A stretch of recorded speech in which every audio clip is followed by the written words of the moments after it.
And Wow. Dushka will also. So it is Wow. doing Wow. really well. Ah, brilliant. Brilliant. We're alive. Okay, We're okay. alive. We're alive. Yes. Wonderful. Beeniness. Beena Moreness. Okay. Good morning, Syl. Mm. And Yes. good Good morning, mornings. Good Green. mornings. Good mornings, And Beena. good morning. And good morning, everyone. Hope you guys are doing well. We are having some technology related, communication related glitches, like things happening suddenly, just coming out of nowhere, and then you have to reschedule your plan, you have to reset your priorities, and this is going to happen a bit more uh, in coming weeks. This is how the things most likely. I'm not going to say that this is the fixed thing, but most likely the possibilities and potential are that we might have some few things like that. The Oh, key is to remain focused, to keep your focused where it needs to be. And second thing, instead of just getting overwhelmed or irritated or completely distracted by or thrown away by all those things, just adapt and learn. This is the lesson in everything, in every situation. Today's again, many astrology related people are saying that, oh yes, the Mercury retro is coming and it is going to just throw away all my schedule and plans and all these things. But the positive side is that you will be more creative. That's why your focus will not be on the mundane or like, okay, really logical things. You'll be more creative, more artistic, and we can plan out things. And also, Mercury retrograde is a wonderful time to get those things done which were unfinished in the past. Things yeah. can come up. So it's a wonderful time. It's a wonderful time. Don't get overwhelmed by anything, but don't get overwhelmed by anything, by any Yes. situation. Adapt, Yes. adapt, and learn. This is actually what really living in the moment is all about for me. When we are focusing on this moment, nothing can overwhelm us. Nothing can actually irritate us. Nothing can Exactly. disappoint us because this Exactly. is the demand. This is Exactly. the most profound philosophy of way of impeccability. And of course, I would say from now on, I'm going to say that, okay, this is the most profound philosophy created by Syl, the philosophy of appropriateness. Yes. Yes. It is awesome. It is a big Everything will deal. make It sense. is a big deal. It's a big, big deal. Yes, yes, everything will make sense once we learn the real beauty of the philosophy of appropriateness. Wow. Yeah. Yes, but of course it's not easy, and one can assume that, okay, I'm just going to take this idea and run with it. No, it is Yes. so much involved, Yes. because what Yes. about your appropriateness and my appropriateness in those things? Okay, in same Yes. situation. Yes. Wow. There is Oh, a lot of nuance involved into that. It is not something just you can just get an idea that, oh, Syl was talking about appropriateness and now I learned that. No, it right. needs to Gotta, yeah. really, really thoroughly understand. Otherwise, one can go completely wrong with it. Yes. Completely wrong with Yes. it. Yes. Yes. Yes. And it And can do more. get But manipulated. also, Yes. it is also simple. It is simple, but it's Yes. simple like language is simple once you know it. Yes. I mean, it's not complicated to Exactly. speak once you know it. To learn language, on the other hand, this is not so easy. And to learn to speak well, to communicate, elucidate, be articulate, and so on, that's now a different thing. And now, again, it's not undoable. It's not that hard. Just makes a bit of effort needed. Appropriateness, the philosophy of appropriateness. What especially makes it so valuable is that it's actually very obvious and duh once you understand what's involved, right? And appropriateness here does not mean proper. Okay, a lot of people confuse the two. Exactly. Even some dictionaries put it as a synonym, but it's not a synonym. It's a synonym in common usage sometimes, yes, but it's not accurate, right? It's a misunderstanding. Proper is very different to appropriateness. Got two totally different things. Right? It's very important to understand this. But once you really understand this, and it doesn't take much to understand, it's life changing. It's so duh.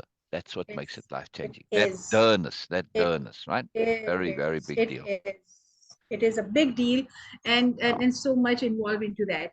Because Yes, yesterday, yes, again, coming back to yesterday, something unfinished. Yesterday, Syl shared a story. Of course, we are reading that and we are practicing capital R reading that. Yes. And then of course it was about the takeaway Ah, and the repeat back. one moment before you But go over yesterday. Two important things got to yes, do first. First is yes, yeah. Norma says, hello, Norma Syl would. and Beena. Hello, Yes. Norma. Hello, Hello. Norma. Hello, Norma. Yeah, good. And then also, Ramsey says, hello, hello. And he says, hi, Hello, Syl, Norma, Ramzi. Beena, Hello, all. Hey, Ramzi. Good to see Ramsey! you. Ramsey. Ah. I don't know why your name lends itself to pronouncements. Yeah, your name needs to be pronounced. So that's proclaimed almost. Ramsey. I don't know. It's a good name, Ramsey. It's a good name. Hello, man. Hello, man. Very good to have you here. All right. So, Beena, before you talk about yesterday, because I want to continue finishing, the chapter that we were on. I know, but Yeah. that was really pending, and I'm Oh, keen to. oh, go ahead. Go ahead then. Go ahead. Go ahead. Okay. Oh, it's not So connected please to the screen last share. chapter. It's from something. All right. Go ahead. Go ahead. Go ahead. Say No, no, again. no, no, no. It is connected to the yesterday's repeat back, Yeah, but I but can but I do it mean to later. the last chapter or to the previous chapters? No, the last chapter, Oh, it the is. what we Okay. were Okay. reading yesterday. Oh, okay. Can you hold Yes. it? Can you hold it? Oh yes, no problem. All right, because when I want to share what you share, and then we go into finishing reading it, right? Okay. That's what I mean. Yes. But I want to share something else first. Very important to me, and I need to actually add it in. Well, first I want to celebrate. Celebrate a participant of Way of Impeccability, another one writing a book, and she's halfway. She's written 40,000 words, and it's just going gangbusters, right? It's a big deal. This is a very big deal. I mean, Sher has her book published. She's busy writing the second one. I think someone else is also writing a book, but I'm talking specifically on one in particular now. She said, "Should we celebrate 40,000 words?" Yes, celebrate 4 words. Never mind 40,000, Yeah. right? Because if you write four, you can write another four and another four, and soon you have 40,000, right? It's that immersion. It's just to get going. It's to do. Now, likely, much of that will go away in editing because, you write ugly, edit pretty. And also, it's not English is not a first language. Well, this is quite an accomplishment, right? To not write in your first language is a big deal. It's not easy, and she's not particularly fluent in English either. It doesn't matter. Doesn't matter when you are expressing yourself and you're getting out what needs to be said. Doesn't matter if you don't have the skills. Editing can make what you say pretty. That's easy. Any software can do it almost, right? So it's not a big problem, but to get the content out, this is an issue. So this is a big accomplishment. It's a very big accomplishment. So you go, you go, you go. It's wonderful, awesome. So I want to celebrate that. But secondly, I had something on my mind that I wanted to share. I want to talk Yes. about how stupid I am. Oh, okay. Yes. Now, Beena's appropriate reaction there. Oh, says Beena, quite surprised. Yes, if you know me, if you've been hanging out, I don't think, most who know me will say, yes, yes, well done to Sher. Yes, very well done. But it's someone else who's written the 40,000 words now. But I think Sher's halfway through her second book also. So, yeah, it's a big deal, Norma. Ramsey says, my name was a song before they named me with it. Well, see, I've got just in tune there. Anyway, so most who know Wow. me, right? So, yeah, isn't that cool, Beena? Isn't that cool? Yes. I also Ramsey, had a song on my name. Ramsey. Oh, I also have. Beena, yes. You see, well, I don't know, some names And just someone lend themselves. and Maybe it's just someone my literally. enthusiasm. I know I can say Oh yeah. Norma, yes, Norma. I don't know, just me, maybe. I don't know. And a very famous singer at his time, he actually said that I want to make a song on you, Beena. Okay, so I had a song, I Oh, still have wow. that. But someone Oh, specifically said in front of, like, on my face, that okay, I want to make a song for you. And I'm like, wow, wow. this Wow. is something Wow. huge. Yes. Wow. Wow. That's Hmm. amazing. That's amazing. Oh Wow. I'm yeah. glad I'm in Yes. tune. I'm glad I'm in tune. All right. Anyway, so I want Yes. to say, uh, yes. Oh, just nice for the support for sure. This is great. This is great. So this is Michaela who comes on every now and then that I'm talking about. Who wrote the 40,000 words. But I want to talk about my stupidity. And Beena said, oh, Yes. right. Why did you say, Yes, oh, in that particular way, Beena? because this is something, sorry, my experience. No, you're All not. right. Exactly. Exactly. That's my point. I was going to say, most who know me, read my works, and see what I'm doing, they just hang out with me. They won't say I'm stupid. They might not say I'm intelligent, but they won't say I'm stupid, right? Why do I say so? And I'm not saying this out of a poor self-image or being overly humble or modest or false modesty or any nonsense. No, I'm saying it out of actuality from an experiential point of view. Mm-hmm. Yeah, I really say yes. Why do I say this? Why do I say? Well, when I was a kid at school, and let me just lay the groundwork here. When I was a kid at school, young, grade one, grade two, you call them sub A and sub B. From then onward, already, you know, um, even maybe even before that, my parents were, oh, he's very intelligent and all this. And it's a big deal to them. They were very, very status driven and stuff like this was very important to them, right? And so they made a great fuss of this fact that I'm intelligent, right? And I did well at school until, I don't know, about, let's see, uh, standard four, about sixth grade. Yeah. When I was Mm-hmm. getting, they marked us in percentages, right? In your Mm-hmm. year and overall. And I got like 92% overall, right? For all my subjects and everything. And they were like, oh, you can do better. I lost motivation after that. I was like, seriously, come on. You're not happy with that? Well, to hell with you. And then I just stopped bothering and I did the minimum to get by. And, I ended up in about 66, 67% average, 70 maybe there later on. Well, for a couple of years it was still high, but in high school, because I didn't bother. I just, read the book once and then do whatever.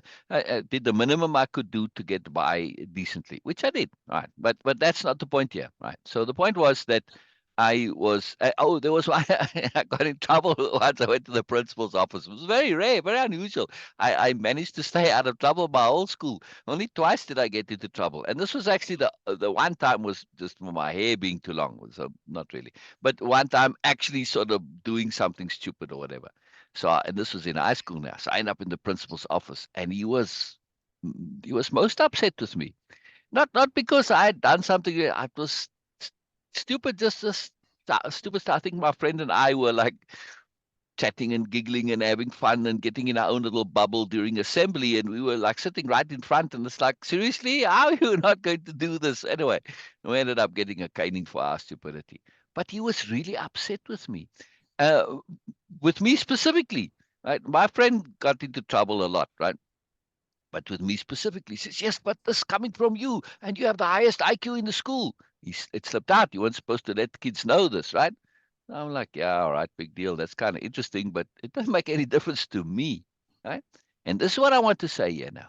So, how intelligent you are as an objective actuality is completely and utterly irrelevant.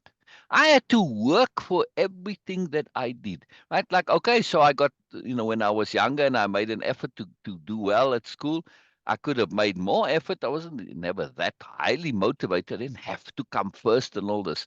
I did whatever to get by. I wouldn't get into trouble because it was work. It was effort to make that effort to study and learn, right? And I was like a sailing prodigy. And I wasn't a sailing prodigy because of some innate skill necessarily, the supposed innate intelligence. No, I was a sailing prodigy because I made a big, big, big effort. I studied every single thing that I could on sailing. Yes, not just reading every book, but I asked all the older sailors and everyone who came in different regattas. I grilled them all the time on how did they do this, I thought about it. I figured it out. I mean, I made a huge ton of effort. So what the hell did my intelligence help me there? Nothing. And realizing at a very early age how much effort there was to be made, of course, from an experiential point of view, is making me acutely aware that I am stupid. Now, when I say I'm stupid, what do I mean here? Yes, it's like my computer. My computer has the ability to process. but it has to have developed the programs, has to run, it has to make effort, gets overheated sometimes. In other words, it doesn't just come easy. Also, my computer, for all its intelligence, is not capable of solving all the world's problems. Yeah. So, despite this supposed intelligence, did I have everything just come easy? No, I had nothing that came easy. I had to work for every single thing I did. Doesn't matter what it was, right? Did it solve all my problems? Did I have wonderful, just like, I don't know, well, what are your problems as a child, as a teenager? Did it solve my problems with bullies? Well, not the intelligence, but making an effort. Yeah, I figured it out. It ain't to do with intelligence. It's got to do with time, effort, the diligence, and motivation, right? Did it make me popular with the girls? No, not necessarily. You know, I mean, this whatever's important to you as a teenager, I had to work for that to get what I wanted, right? This supposed intelligence made no difference, and I didn't see that I had any great advantage over my friends, at least not innately. I made an effort. Well, I don't know. That was all. I mean, like I mentioned again, about playing this particular card game that I always uh, was very good at. I made an effort to figure it out. I was always amazed at how my friends just didn't bother. They just like, no, whatever. Right? So that was the difference, making effort. So me feeling stupid, yes, it's not Hmm. something that is got to do with self-image or any nonsense like this, right? Or lack of self-confidence or anything. No, no. It's completely based on my experience that I have to figure everything out. Not just figure it out, but make huge amounts of effort and work.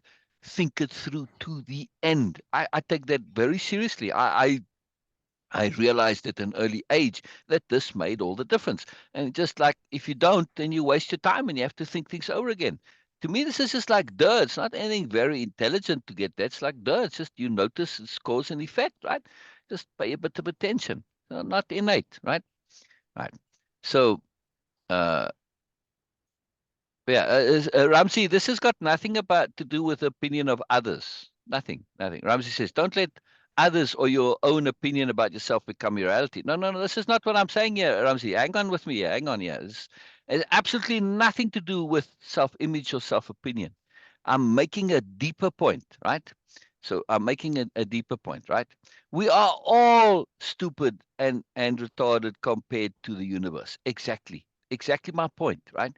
So and I'm going somewhere with this. So stick with me, right? So I don't have any self-image issues or self-confidence issues, none whatsoever, right? I'm not making this point. I'm making a point about relative perception. Many feel that they are stupid. Whether they are or not is irrelevant. It's what you do about it that matters. Yes. Compared to the universe, my computer compared to the universe, it's completely dumb. Or compared to a supercomputer. Yeah. See, there's always more, in other words. In other words, us in our own capacity, we are very limited. But that limitation doesn't mean that we have to be limited in effect. If we make effort, if we are thorough, if we learn to think things through to the end, if we learn to perspective shift, just those two tools right there, just thinking things through to the end and perspective shifting and being thorough and being scrupulous and diligent. I mean, these basic tools of wave impeccability, they greatly enhance our ability to deal with the world. And when we use them and use them fully and thoroughly, stupidity and intelligence become utterly irrelevant. And here's my point, Ramsey. They become irrelevant. Yes, they just don't matter, right? So I'm making a very sophisticated, multi-layered point. I am making this point because I'm keen for my friends and those who hear and listen and participants especially to be aware that intelligence or non-intelligence is a non-issue. It's a complete and utter non-issue. Yes, because if you make this effort to figure things out, work perspectives, apply the tools that you have available, it doesn't matter, right? It totally doesn't matter. And why does this matter? Because if you do start to be affected by this idea, for me, I made peace with it when I started at age 10, focusing on awareness every single day. I soon became aware that intelligence or no, I was utterly unaware. I was horrified at my lack of awareness, especially since I could get into, physical trouble because of unawareness, not just bullying, but hidings, right? So in a hurry, I realized, oh my goodness, you know what? This is a severe issue. Right? So once you become aware of awareness, you're always going to know how unaware you are, because the more aware you become, the more aware you become of how unaware you are, right? It's like the more you know how much you don't know, right? So we have to be careful not to let this affect us. So I made peace with this a long time ago. I've never had an issue with this. It's just something that you got to deal with and do and use and find a way to be strategic about it.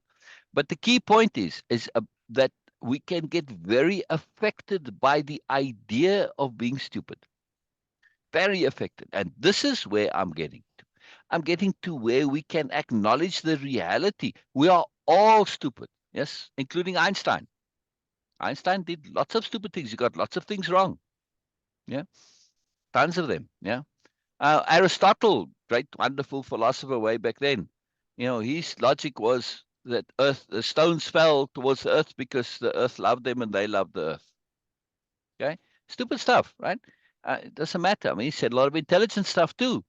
But just because you have, this is no guarantee. There's no guarantee, right?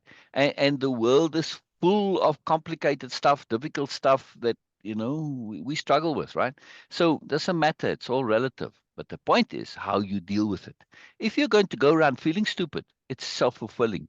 And also, you're going to share this and communicate this and cue this. And especially in a context where you are dealing with the world, this matters. I'm not saying go around pretending, but I'm not saying don't go around artificially communicating you're stupid. Because if you feel stupid, we are all stupid, but you make it relatively so. And then people are going to treat you as if you are like really way more stupid than you actually are. Right? I remember when I first came to this country, the culture that I grew up in, asking questions was way more accepted than it is here. And also claiming and acknowledging your own ignorance was never an issue there. But yeah, it absolutely is. So when I first came here, I was in my 30s when I came here. I think I was 30 exactly when I came here. Anyway, so I'm in my 30s, yeah. And I'm going around, I'm dealing and interacting, but I always kept this my youthful enthusiasm. I'm the perpetual young man. I want to learn, I want to know. Yes. So when I meet people, I ask them what they're going on. They treated me like I was retarded. I don't know if that's still the word, mentally challenged, whatever you want to call it, right? In other words, that I had a mental problem. They would explain things to me like I was a child and slow. It's like, really, I'm just asking questions. Simply because I asked questions, they assumed that I was I was like literally very stupid. Yeah. It's fascinating to me. I mean, no matter to me, I kept asking. So you want to think stupid things, that's on you. Yeah. But I'm really making this point about how we cue others. So they pick up on this, and it's a big deal, especially in our culture, in an American culture, particularly, right? And American culture, because of Hollywood, it kind of spreads a lot all over the world. Not entirely, I'm pleased to say, but it does. So I want to make the point that regardless of your actual intelligence, it's irrelevant when it comes to dealing with the world's problems, right? And the smartest people don't have problem solved. Einstein didn't have a happy marriage. Yeah, it was very misogynistic, dreadfully so, actually. So where's all that smarts go? He's a terrible misogynist, as so many others were. Yes, product of his culture. Where's your thinking? You just focused on certain things. Yes, you may be smart when it comes to physics, but so what? Did this really help you in other things? No. Yeah. See, so we have to really take this stuff into consideration. Yeah, and matters. Where does it matter? Where does it matter? And where it matters is how you conceive of yourself. Whether I'm stupid or intelligent, to me personally, has never ever been an issue. I'm only making a point out of it in order to make a point. I'm bringing it up to make a point that it's not relevant. It does not matter. What matters is what effort you make in order to get resolution to what you want. Yeah, clarity of intent. Figure out what you want. Clarity of intent. Yeah, not goal. Clarity of intent. There's a very big difference, right? I won't go into clarity of intent. I mean, it's the start of Way-of-Impeccability. It's a big deal. But when you know what you intend, in other words, what you really, really want, what you're willing to put effort into, what you're willing to commit to, then the rest comes. You just do, and you will get what you want. Very simple, right? But you can also sabotage that by having unnecessary uh, restrictions, limitations, burdens, weights, anchors that you're dragging around, such as believing you're stupid. Now, you may look around and say, yeah, but I don't get it. Yeah, don't think that you special, that you don't get it, and therefore you are stupid compared to others. Nobody gets it. Nobody. Nobody. Nobody. Not Einstein, not anybody. You can take whoever you like as your smartest person that you can think they are, and I'll point you out how they don't get it. Why? Because they think their smarts and intelligence is going to help them with everything, and it doesn't. So they make this fundamental logical error. You're going to make an effort to solve your things. You're going to make an effort to figure out. You're going to make an effort to work it out, right? And this is the philosophy of appropriateness. Be appropriate. You can't just assume your intelligence is automatically going to solve your problems. It's like your computer. Yeah. Does it automatically do everything for you? No. You have to tell it what to do. You have to program it what to do. Yeah. You have to use that. You have to put it to use. You have to apply it. Right. So I'm making a big, deeper point here. Do not let your own feelings of your own limitations affect you. Yes. Yeah. Very important. Very, very important. Very, very important. All right. Does that make sense, Ramsey, when I'm explaining? Yeah? I mean, relative to your earlier comment, because your earlier comment was going in another direction and not what I was sharing, right? I was using it as a tool for emphasis, right? Because Venus O gave the whole game away there, right? A very unexpected thing for me to say, because, well, it's not only inaccurate, but it's irrelevant. But the inaccuracy doesn't matter. It's the irrelevancy that matters, which is why Beena was surprised. It's a non-issue. Way-of-Impeccability, it's a non-issue. There's no hierarchy. There's no grading in what we do. Nobelia-Living, it's totally, totally, totally irrelevant how intelligent or not you are. Everybody has skills and things. And if you don't, so what? It's about your goodness. That's it. End of story. No matter how intelligent you are, it's a total irrelevancy. I don't care how intelligent the tree is, do I? How do I even know? One tree versus another, trees in general. I have no idea. None whatsoever. Trees may have this whole secret life going on and they just observe us and, like you see in like fantasy novels and books and stuff. Yeah. So my point is, I don't enjoy the trees and love the trees, and I dearly love trees. The trees are fantastic to me. I don't love them because they're intelligent or stupid or not love them. See, it doesn't make any difference to me. It's totally irrelevant. And would I, if I found out that the trees were intelligent, would it make me love them more? No. Will it make any difference? No. If I find out they were stupid, no. Will it make them love them less? Ne? Doesn't matter. This whole idea of stupid and intelligent is an irrelevancy. It's not. That's not the issue to me. It's the issue to me is effort, goodness. That's what matters, not intelligence, right? This is irrelevant relative to the universe. No matter how intelligent you are, you're not solving all your problems or the world's problems or whatever. You don't have it simple and easy, so it doesn't matter, right? Doesn't matter. Does that make sense, Beena, what I'm sharing? Yes. Yes. Ramsey, Norma, does it make sense what I'm sharing? I'm keen to hear more from you. I'm not seeing any more comments. I think it stopped. I think stopped updating the comments. Let's see. Let's see. Go this way. Okay. Trees are easier than technology. Yes. It's just immersion, Norma. And if we don't learn the basic alphabet, then the language is difficult. And this is especially for older people. They never learned the basic alphabet of technology because they didn't grow up with it. So they came in kind of after the fact, and then it becomes difficult if you don't have those basics. But once you have the basics, it's very easy. As we see, I mean, little kids work out the technology because they figure out the basics, right? So it's just a matter of immersion, just a matter of thing. All right, good, Norma. That Norma says it makes sense. So Ramsey, I hope it makes sense for you if you're still here. And then maybe Ramsey could only stay for a little bit. And it's a very big deal, this, that to not let this affect us. Because if we do have this thought, then we get bothered when things, like for instance, for me, when I'm sharing, I'll say a lot of the same things over and over again. Not only that, I may explain something to you not because I think you don't know it necessarily, or you can't know it, or struggle to understand it, but because it helps me to re-explain it, right? I like to have things explained over and over again, because it's not about recognizing the value. It's about getting it so deeply and intrinsically that it becomes innate and you can apply it. See? So there's many things that go on. But if you have this idea that you're stupid, it affects so much in our world. Yeah. Exactly, Ramsey says. For me, stupidity is sometimes a blessing for me. The more aware I became, I learned that stupidity is not a self-limiting belief, but a way to release the load. Exactly. Exactly. It's a great relief to know you're stupid.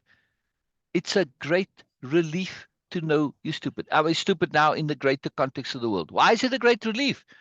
Well, if I was intelligent and I didn't solve my problems, what does that say? See? Yeah, I don't solve my problems and have everything I want. Okay, well, I realize I have limitations. It's a great relief. In other words, I don't have to feel bad because I should and supposed to. Well, I wouldn't anyway, but I'm just saying from a normal, average, typical experiential point of view, a psychological point of view, this is a big deal. That it's a great relief, as Ramsey says here, right? Um, the more aware I became, I learned that stupidity is not a self-limiting belief, but a way to release the load. Yes, exactly. I do what I feel like doing, regardless of the meaning my actions carry, as long as it adds to my well-being. Precisely. Precisely. Now, here's the deeper core. If we go into it from Way of Impeccability, go further on that. It's a whole session that focuses on this very specifically. Do precisely and exactly what you really, really, really deeply, innately want to do. And you may roll your eyes and say, oh my goodness, way of impeccability. That sounds like way of indulgence. No, it's not. If you have made the effort to be impeccable and your conscience is clear, your conscience is clear about what you do. That means you will never ever be able to do something that is bad, that is stupid, that is foolish, that isn't justified, that isn't sensible. It's not possible. It's just not possible. Your physical being will not allow you to do it. Your innate sensibility, sobriety, and goodness will not allow you to do bad things and stupid things and self-destructive and self-harmful things. Yeah. Therefore, because you wouldn't want to, this goes against everything that you are as an innately good person. That's what it means, is you want stuff to be good and right and sensible and sober and valuable and so on and so forth, right? This is what it means to be a good person. So what you want, you really want, is stuff that's going to be good and sensible and really justified in wanting. So therefore, do exactly what you want. Trust that inner sense of yours. Trust your inner goodness. Yeah. Don't worry about anything else. Do what you want. If you do what you want, you're always going to do good things because you want goodness. You want sensibility. You want sobriety. You want value. You want also pleasure. And just wanting pleasure doesn't make you indulgent, because you don't want only pleasure like a hedonist. Yes, you're not that foolish. Yeah, to just, okay, I'm just going to get all involved in hedonism, which is what the culture of hedonism is, right? You don't do anything that contributes to your well-being, and you suffer. Your health will suffer because a hedonist, right? They'll just eat all the wonderful, pleasurable foods, etc., etc. Right? So they lose balance. They lose perspective. You, as a good, sensible person, you're not going to lose perspective. You're going to balance things, right? Do what you want. Do what you want. Yeah.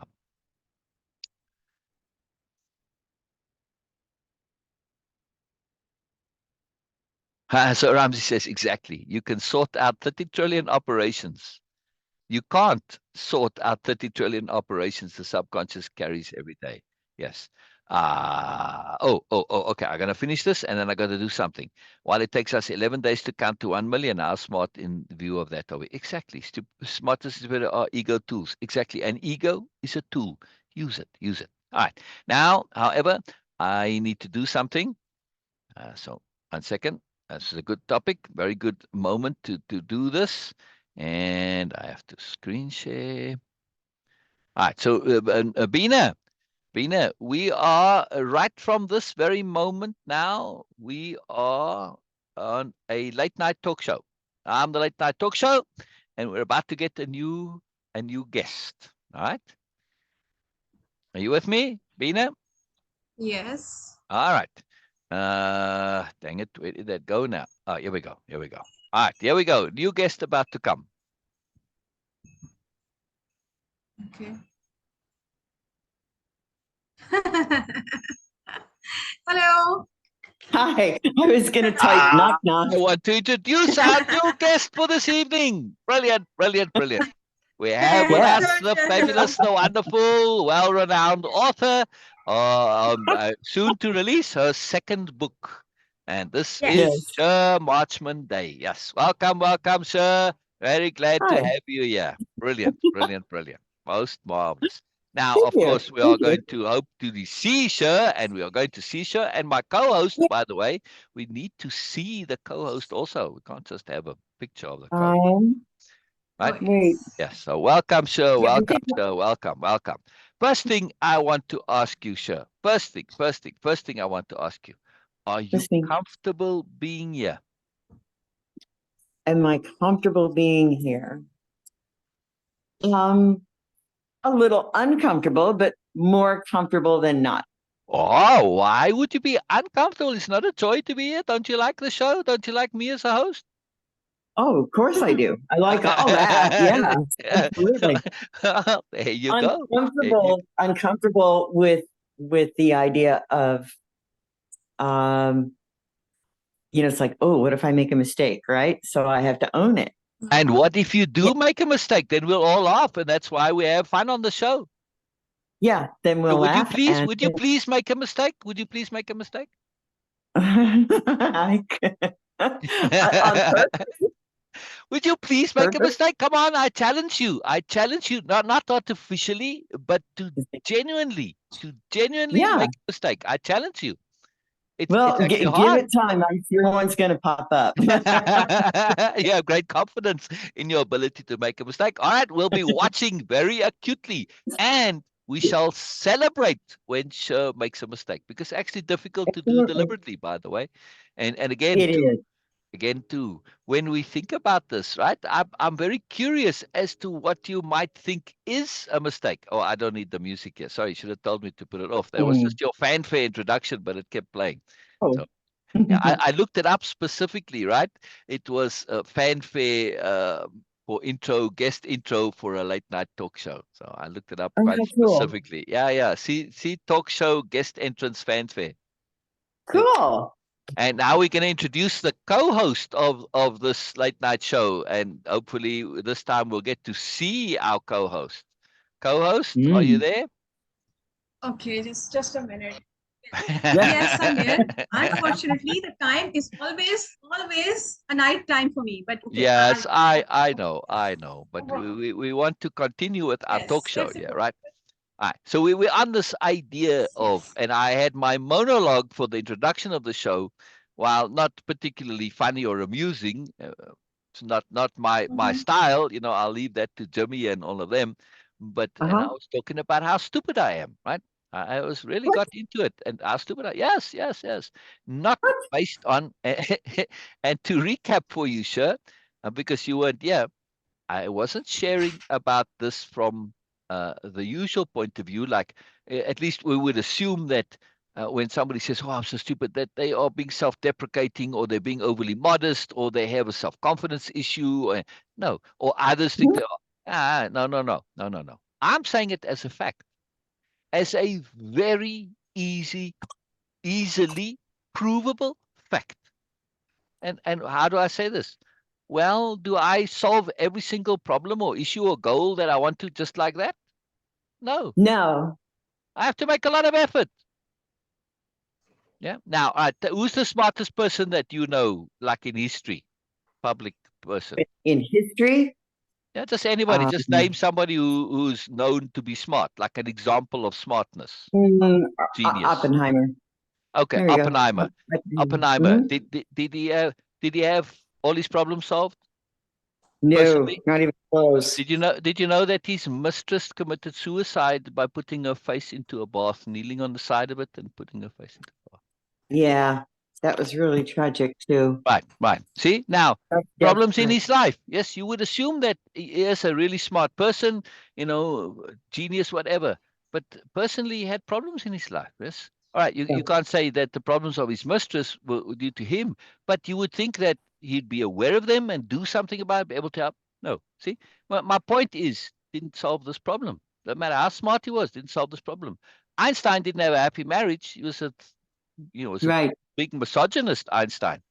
How smart is Hmm. it to be a misogynist? Not very. No. It's totally stupid, right? Yep.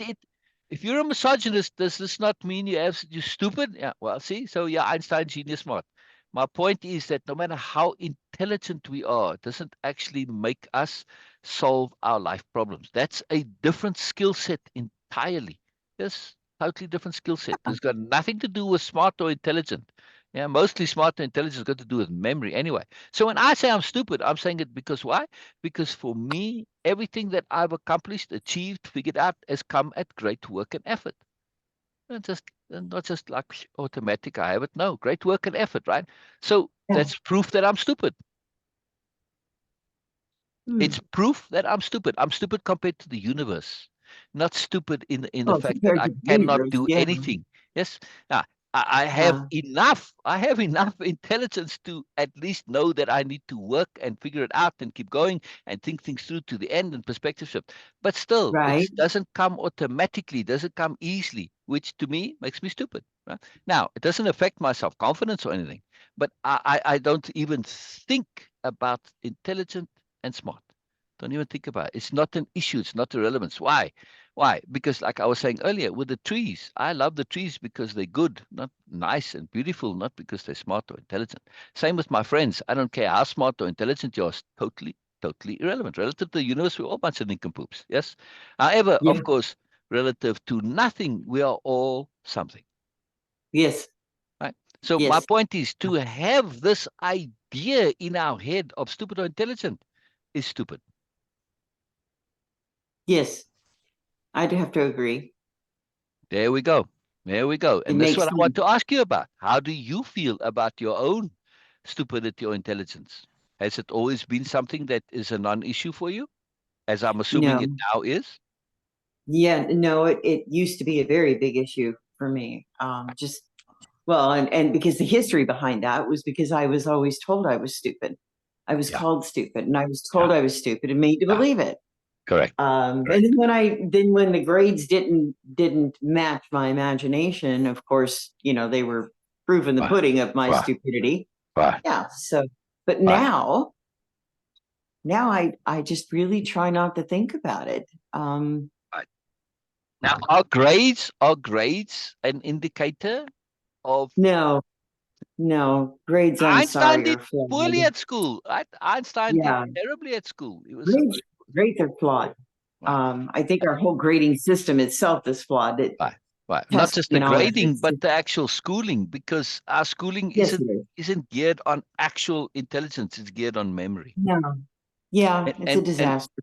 and when you do well at school, like like I was saying earlier, I did when I was as young in my first grades. I did very well at school. Was always at the top or near the top, and that's Hmm. just memory. And nothing to do with how Yeah. smart I was. It's just pure memory. They didn't actually test intelligence. They tested memory. Hmm. And that was just a Yeah. matter of effort. Yeah. It's purely a matter of effort, and effort comes from motivation. I think Yeah. the smarter kids saw that there wasn't any real intrinsic value to much of what we had to memorize, like memorizing in those early grades, memorizing all the capitals of the world or whatever. Yeah. Uh, where's the actual Most of which value I've in already this? forgotten. Right, right. I mean, and it's something that you can go and look up. I mean, even Yeah. in those days, I could go to the library and look it up. I didn't need to Yes. remember it, right? It's Right. We still helpful, can. but it's an ego status thing that makes it valuable. That's the Yeah. only reason, not nothing else. Yeah, it doesn't actually give you actual Yep. value. Now, of course, math and language, this are different. This you can demonstrate that there's value to it. But even in those, if I think back to then, how the value that it represents wasn't clearly spelt out. You weren't made acutely aware of the value. You kind of Hmm. sort of knew it. But now, if I think back, how I would explain the value to myself back then, if I do what I can do now and actually express and elucidate that value, it would have made a huge difference to me back then. I would have been much more interested, having a much clearer connectivity to the value involved. Yeah, I mean, much, Yeah. much better. Anyhow, so again, my point is that we don't even understand intelligence. That's how stupid we are, because we confuse it with memory. Yeah, it's not the Yeah. same thing. Absolutely not the same thing. Yeah, it's completely not the same Mhm. thing. To me, being intelligent is being happy when it's as a result of your own efforts. Okay. I was gonna say that's an interesting take on that. Yeah, Oh, yeah, there's feedback. Yeah. yeah, yeah. Yeah.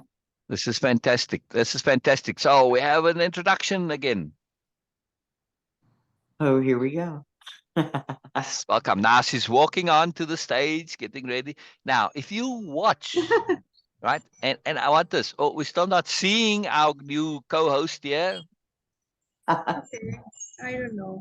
Welcome, I tried to welcome. open my camera and then it just dropped me down. So let me Oh, I see. see. All right, all right. Well, It even if it's probably just for takes way a too much second or bandwidth. two, even if it's just for a second or two. No, no, no. then I'm that's fine. trying to open, but it is giving me that Zoom is unable to detect your camera. That's why I left the Ah, meeting ah. and I tried to Oh, come back. oh, oh, I In the see. meantime, I was trying to connect my camera. I got you. That Oh, in the settings, it wasn't there. Yeah, Yeah. yes. yeah. Interesting, So this is what I interesting. was doing. Interesting. Yes. All right. So I want to talk about comfort as well. And the reason that we are on a late night talk show, right? Late night talk show, because Beena's late night, doesn't matter, Mhm. is because late night talk shows have a different air and a different vibe to them. Yes. And you know, They in the do. daytime, when you look at the guests and you look at their body language, their vibe, their mood, they tend to be a little bit more serious, right? And a little bit more earnest, maybe a little bit more focused. But on the late night Mhm. ones, watch that body language of those guests. There's a very particular Yeah, late they're night kind of like body language. Yes, they will come on and they will stand before they sit down, and they kind of acknowledge the yeah, crowd, thank you, and they stand. But there's a comfort. There's a comfort. yeah. There's a comfort. Oh, There's see, now that's different. That's different than being comfortable. right, There's a exactly, difference between comfort exactly. and There's a comfortable. comfort to them, and the comfort comes from belonging. Mm-hmm. And They I feel belong they here. belong there. There's that. They feel they belong there, right? Not only that, Absolutely. there's also a relaxed anticipation and expectation of fun and joy, correct? Yeah, yeah, And there's no definitely. I would agree with agenda. that. And there's no agenda. In the daytime, you'll see them. I'm here to promote my book. I'm here to make the point. I'm here to bring your awareness to politics or animals or whatever, right? They're more Yep. agenda driven. Late night, not so much because it's inappropriate. Yes, they may Yeah. end up talking about the book, but that's not what you're there. You're there to hang out. You're there to hang out and have fun and relax and Yeah. chat, correct? It's a late Yeah. night talk show. Now, it's a very different mood. And look now, Beena, I don't know how much late night talk shows you watch, right? Beena, do you No. watch them ever? No. No. Okay. So if I say like Jimmy Kimmel or well, I forget the other names now, they don't come off my head, but you know, somebody like that, do you know at least who I'm talking about? I think so. No? Yes, I know some of the names that Okay. okay, they are Fine. famous because I read about them.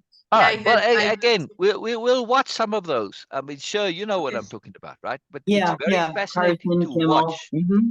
The reason I mentioned Beena now, bringing you into it, because I'm seeing that level of comfort with a relaxed joy and ease and openness in Sher right now.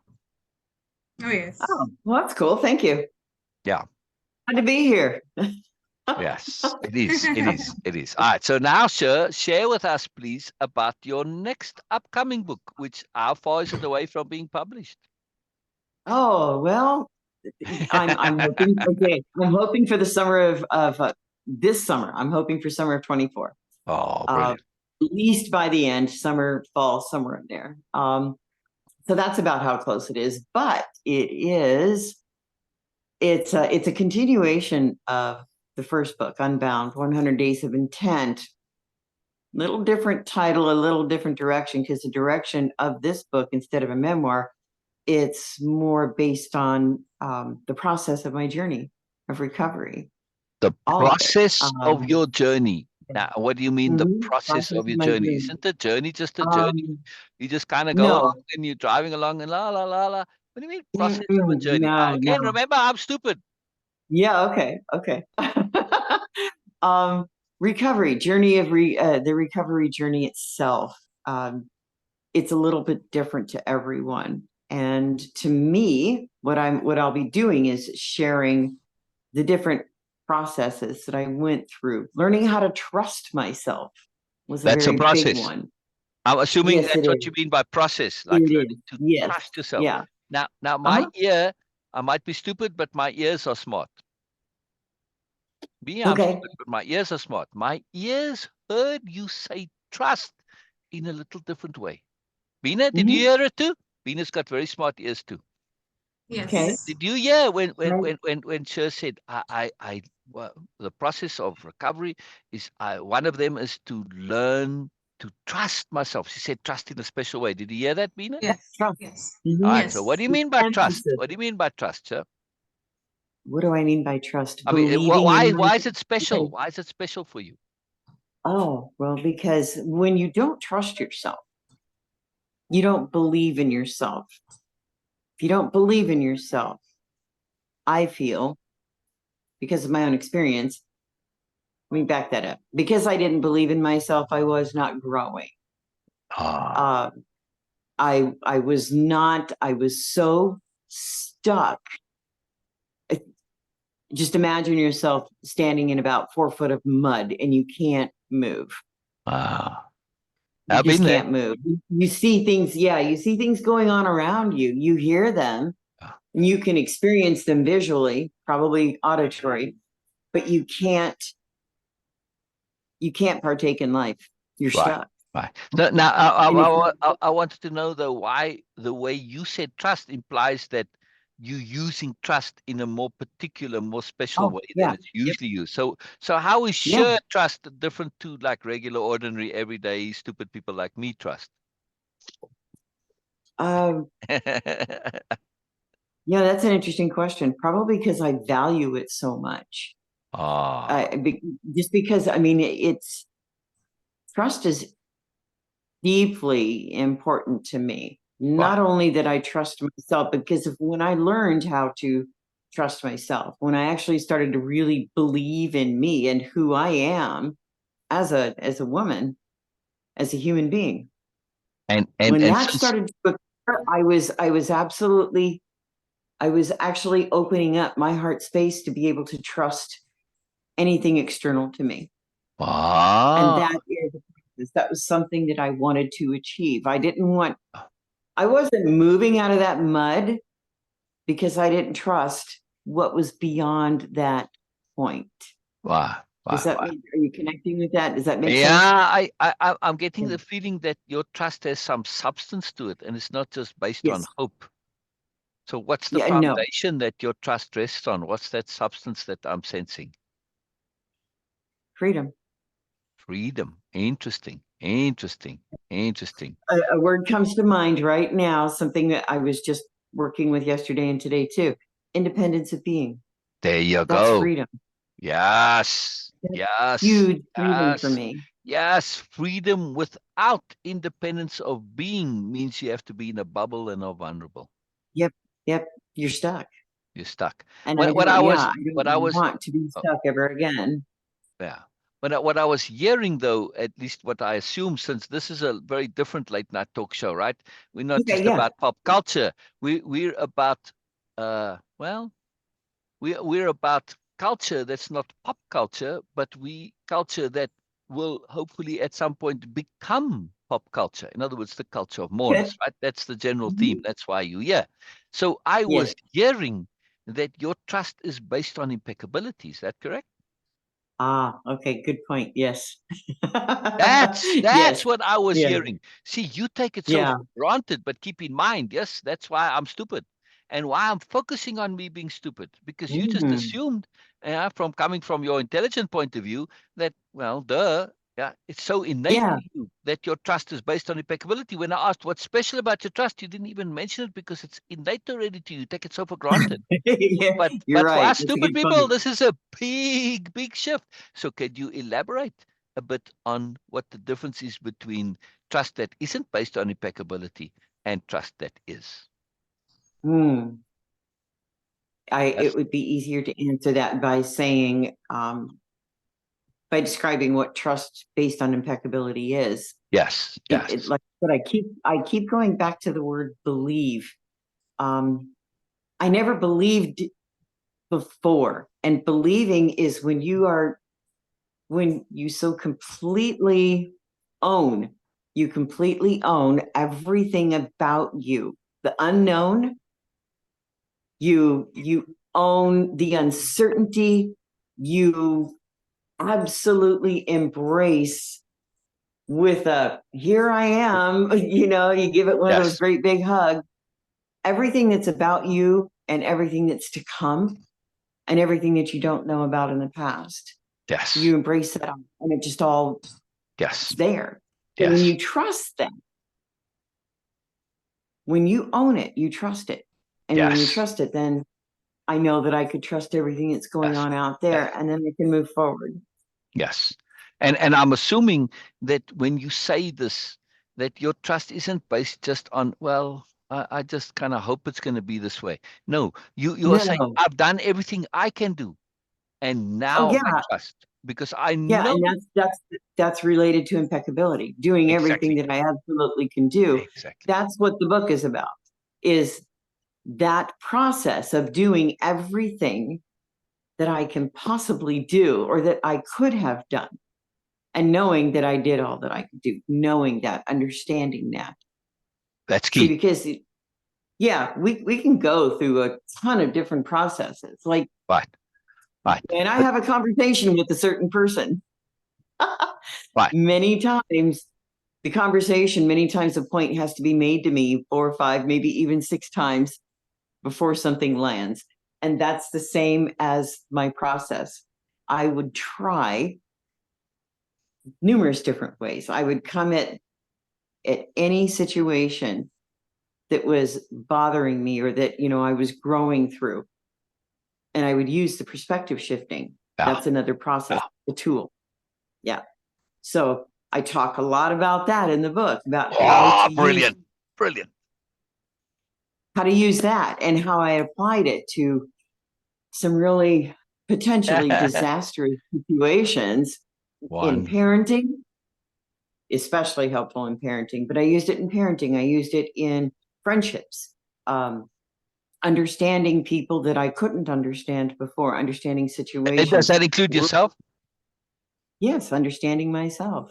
Including Through people, a lot you of said people I perspectives. didn't understand before. Right. Include Now yourself, go right? back to your question about, about how I applied stupid in my life. Well, Yeah.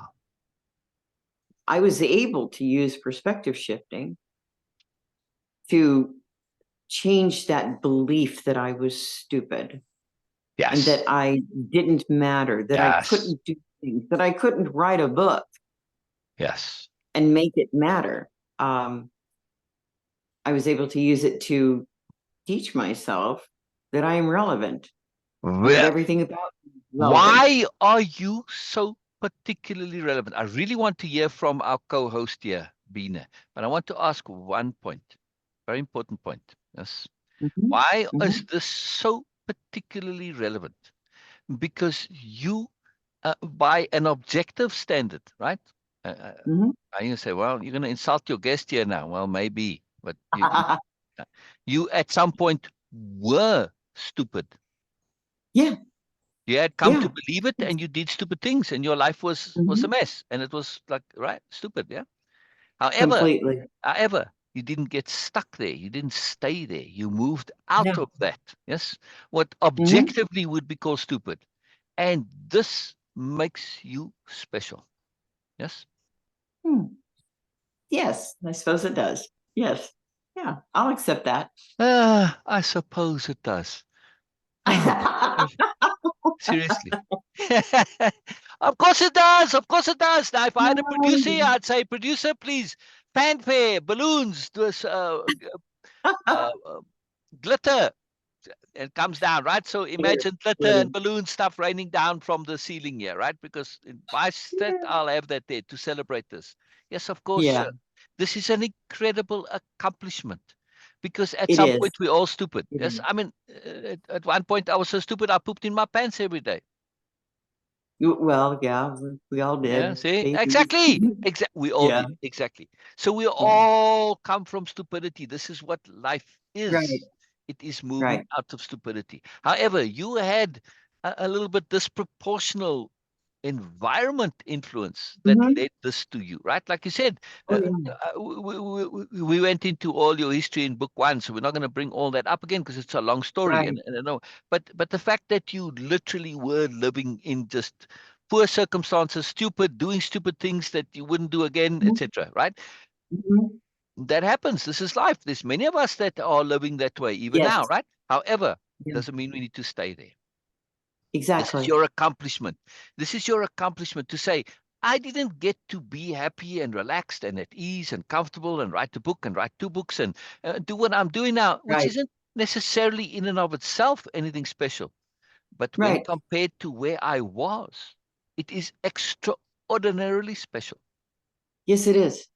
It's a Yes, major it is. accomplishment. Exactly. And it's To something where I that you can was. feel good about.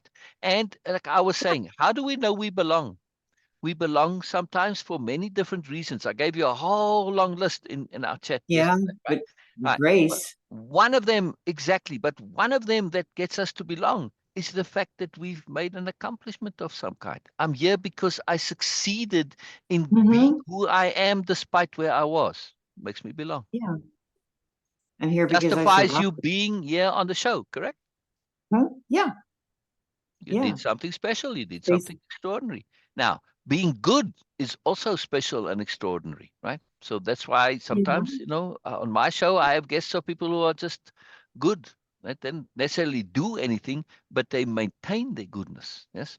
Talking about Right. goodness and specialness and maintaining goodness and specialness and also innocence and sophistication all combined. My co-host, Beena. Please, Beena, I Yeah. want to hear from you. What do you have to say? What do you have to ask Sher? What would you like to know from our guest? Okay, so here is someone, okay, I know, and she's really dear to me. So that's why it is very hard for me to ask questions, because I love when she shares from her own heart. And you guys were Yeah. sharing such nuanced details about that. One thing I personally feel that idea of being stupid and being idiot, sometimes we just merge it together and assume that, okay, being stupid Yeah. is also like being idiot. Idiot Mm. is someone that who is completely thrown off, and they are insisting on, and they keep, yeah, it cannot be, okay, most likely they cannot be changed. Of course everyone can Yeah. change, but it's very hard. But stupid is a different term, because a lack of common sense or lack of smartness. It Yeah. can be because of so many reasons. Yeah. Mostly some emotional people, they just pull on this as a defense mechanism. They don't want to learn some social norms around them. They just do that. Subconsciously, they just do these things. It's a defense mechanism. They don't want to corrupt their internal system. They don't want to corrupt their innocence and their goodness. So they just put it on that. Okay, I don't learn. I don't understand what is going on. I don't want to. Okay, and Right. there we sometimes we just assume that it's in stupidity, like social cueing. Many people, I include myself, I'm not very good with understanding the social cueing, how other people are saying things and doing things. Other people pick it like really quick, and I'm like, okay, but I don't feel stupid because this is something I don't want to also. Yes, Yes. I never put this effort, but I don't want to. I don't Right. want to get involved into this social queuing things, because the potential danger there, the possibilities it is going to open for me, I am not interested into that. I'm not saying it is good or bad. I'm just saying that I'm not interested. So that stupidity is not a bad thing. Yes, being idiot is a bit okay. Yes, it's a painful situation because you are not able to even learn. This is a Mm-hmm. difference for me. And when Syl was saying about stupid, we all are. And especially, Syl, when you Exactly. were using the analogy that, okay, of course, at some point in our life, we all just poop in our pants. Yes, we did that, not because of stupidity, but because of lack of skills and abilities. That's Exactly. it. We were Exactly not my able to point. do these things. Exactly. So Exactly. yes. So Exactly. Yeah. it was not, again, stupidity is something not negative. Precisely. And Yes. Yes. yes, being idiot is something different. Okay, Right. yes, man, you are. Stupidity is a square circle concept. It's an Yes, yes. idea we have that doesn't actually exist. Mm-hmm. Yes. Right. Okay. And then you guys were sharing about the trust and belief. That for me, it's a very clear difference between trust and belief. Belief is something I insist that this is something, whatever you are saying or sharing is true. Mm-hmm. While the trust is, I am not insisting that it is true or false or good or bad, or it's a truth, divine truth or not.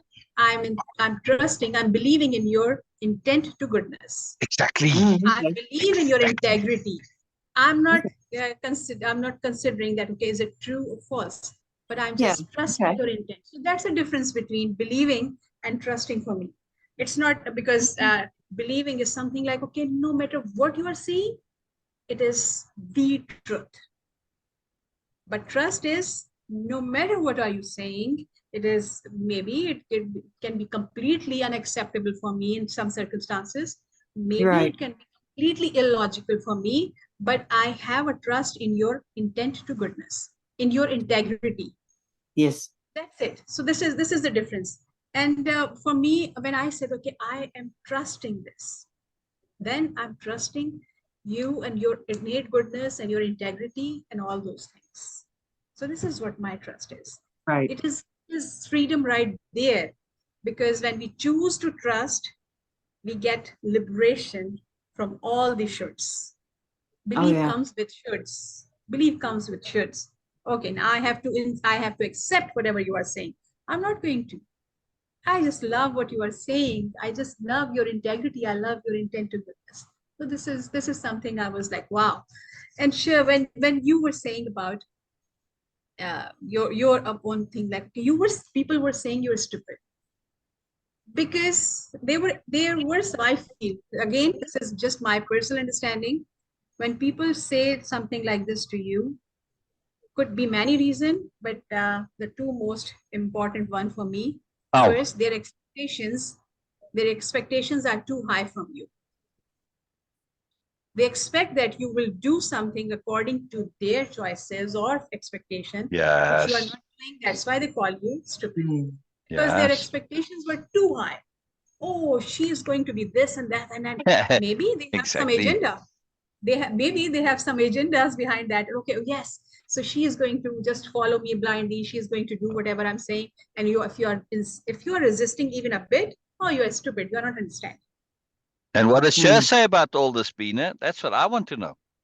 Yes. What's your question? What's your question? Yes. So for me, share what because I want to share that the second also that sometimes the high expectations could be negative, completely negative expectation, and could be very positive. But people Mhm. say that out of expectation, label other people that, oh, Right. this Right. is, you are stupid. And sometimes just get scared off, Yeah. because No. they just can't handle the brilliance you have. So they actually give you, no, you she needs to have a reality check. She needs to be grounded. She needs to be humble. Well, you are stupid. You cannot trust Right. yourself. Right. You cannot be like really flying high. So what was your situation in your past when you were feeling and you were getting those titles from other people that, oh, you're stupid? Stepmother. Mm-hmm. As a child, I really couldn't do anything right according to her. Oh. Nothing. It was school I couldn't do right. Girl Scouts I couldn't do right. Couldn't sell cookies. There was a whole lot of couldn'ts, and why can't you be like so and so? Like that. Yes. Yeah. Ah. So So also had a math teacher who told me that I was stupid. Because I couldn't how get out. our teacher can do this is beyond me. Our Well, teacher yeah. can do this is beyond me. Yeah. Let me ask you. Let me ask you. Mhm. Since the show is called the Late Night Moreness Show, okay? Yeah. That's the Yeah. name of our show. So to live up to our name and our billing, we don't want false advertising. We'll get in Oh, trouble right. with the FCC, right? Literally, you can actually if you do that. But Yeah. anyway, Yeah. I want to ask you: would you say that in retrospect, you obviously were not stupid? Oh no, I wasn't stupid by All any right, means. all right, You all know right, all what? right. I'm going Because I somewhere. survived. Exactly. That Yeah, was my I point. survived. I'm going somewhere. I'm going somewhere. Okay. So your All right. stepmother and that teacher and whoever else said this, do you think they were potentially threatened by you and insecure?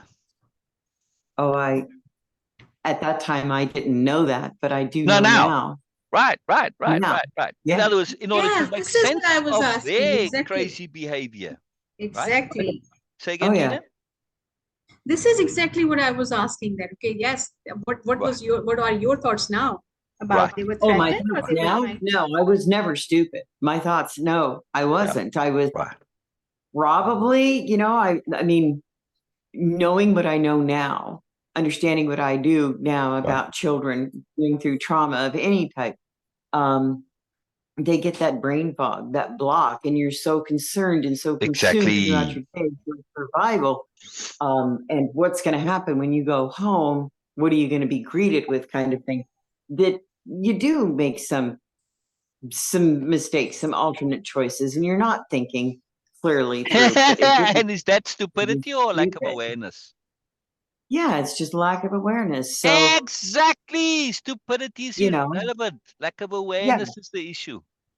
So, but what sadly, what happened, because we're so human, I mean, in that effort to be accepted, you accept the labels that are being placed upon. Exactly. You can hold on to them. And then when you grow up, Exactly. then you've got these labels as an adult that, oh, I'm just dumb. Exactly. No, I'm not dumb. Yeah. I cannot, So I'm big not going to point. say I cannot do algebra. I probably could if I were to sit down with a book and really go through it again. But do you need to? But do I need to? No. Right. No. Producer. Yeah. My poor producer is a very hardworking producer, and I got a whole team of sub-producers and multiple of them. But anyway, producer, please roll back the tape there to where Sher said, in that effort. What did she say exactly? What was the following words? Can you replay it for us, please? Okay, so Yeah. what did you say exactly? In that effort to be? What did you say? I don't recall. You said, in that effort to be accepted. See, my ears are very smart. Me, I'm dumb, but my Okay. ears are very Thank you. smart. Thank It's a you for that. huge Yeah. statement. Why? Because of implication. Oh, yeah. You said it But so casually. It was just a taken for granted thing. That's what we all did back then. And yes, we did. But think about yeah. it now. Oh, yeah. Now, as it applies to adults, that was a very there's another process there, by the way. Is Exactly. learning to accept yourself. And when I'm saying I'm not labeling yourself, I'm saying learning to accept the self, ourselves. Yes. Is probably, it ranks, in my mind, it ranks right up there with self-trust. Right. It's huge. Need to trust. It's huge. I discovered for myself that it worked for me to learn how to trust myself first, because then I knew that I would be more open to accepting things, that beliefs. I would be more open to accepting changing my beliefs, that no, I'm not stupid. To, it doesn't really matter because I have a whole lot of skills and abilities. I don't need math right now. Right. And learning to be accepted by others, or at least that goal, that motivation, it distorted everything. Yes, it did. And what it did, and I heard this most fascinating analogy the other day, and I'll see if I can't remember what it was, that there's a difference between belonging and fitting in. Huge difference. What I wanted to do, right, and what I was striving to do for most of my adult life was fit in. Right. To fit in implies that you have to squeeze, contort, change, adapt, and distort yourself in order to fit in. And that's the point that I'm making. You accepted this as a goal that you had to be accepted. And you were willing to completely sacrifice your sensibility, your integrity, your sobriety, everything. You're even willing to sacrifice your intelligence in order to fit in. Yes. So you acted stupid in order to fit in. Yeah, did all that. How does this make any sense whatsoever? Right? No, because what you are looking to fit into was stupidity. Yeah. but I was looking to survive. Precisely. When we move Precisely. beyond, when we get to that point where we're tired of breathing the same air that we breathe in the same bubble that we've carried for all of our life, when that air gets so stale and stagnant, you just can't take one more breath.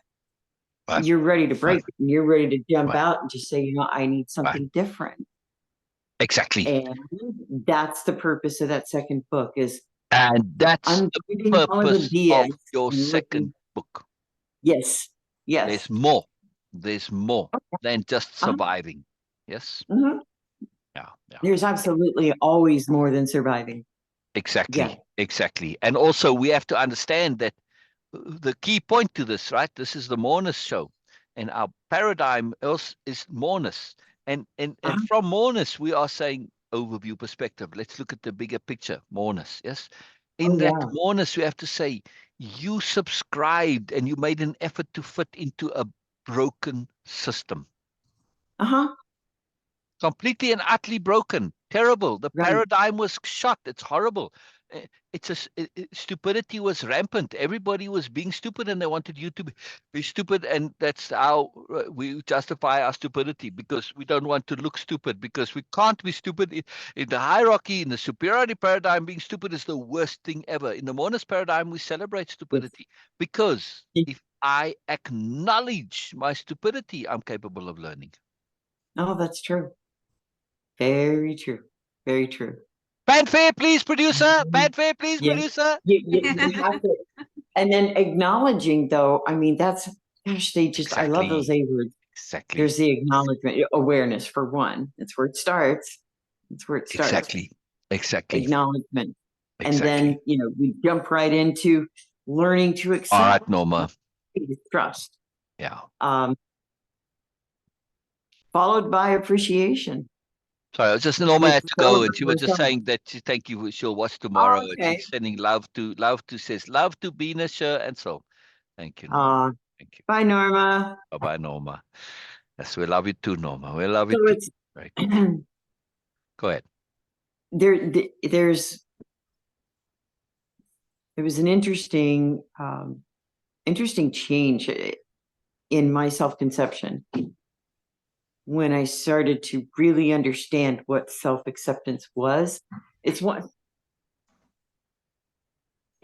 thing to know some of your skills and abilities and to know what you're capable of doing, but it's something else completely different to be able to embrace the unknown. It's something else completely to be able to embrace the unknown. Yes, the unknown about yourself. Wow. Wow. Did you at some point, okay, now I'm going to plug my show here. Did you at some point start to substitute moreness for unknown?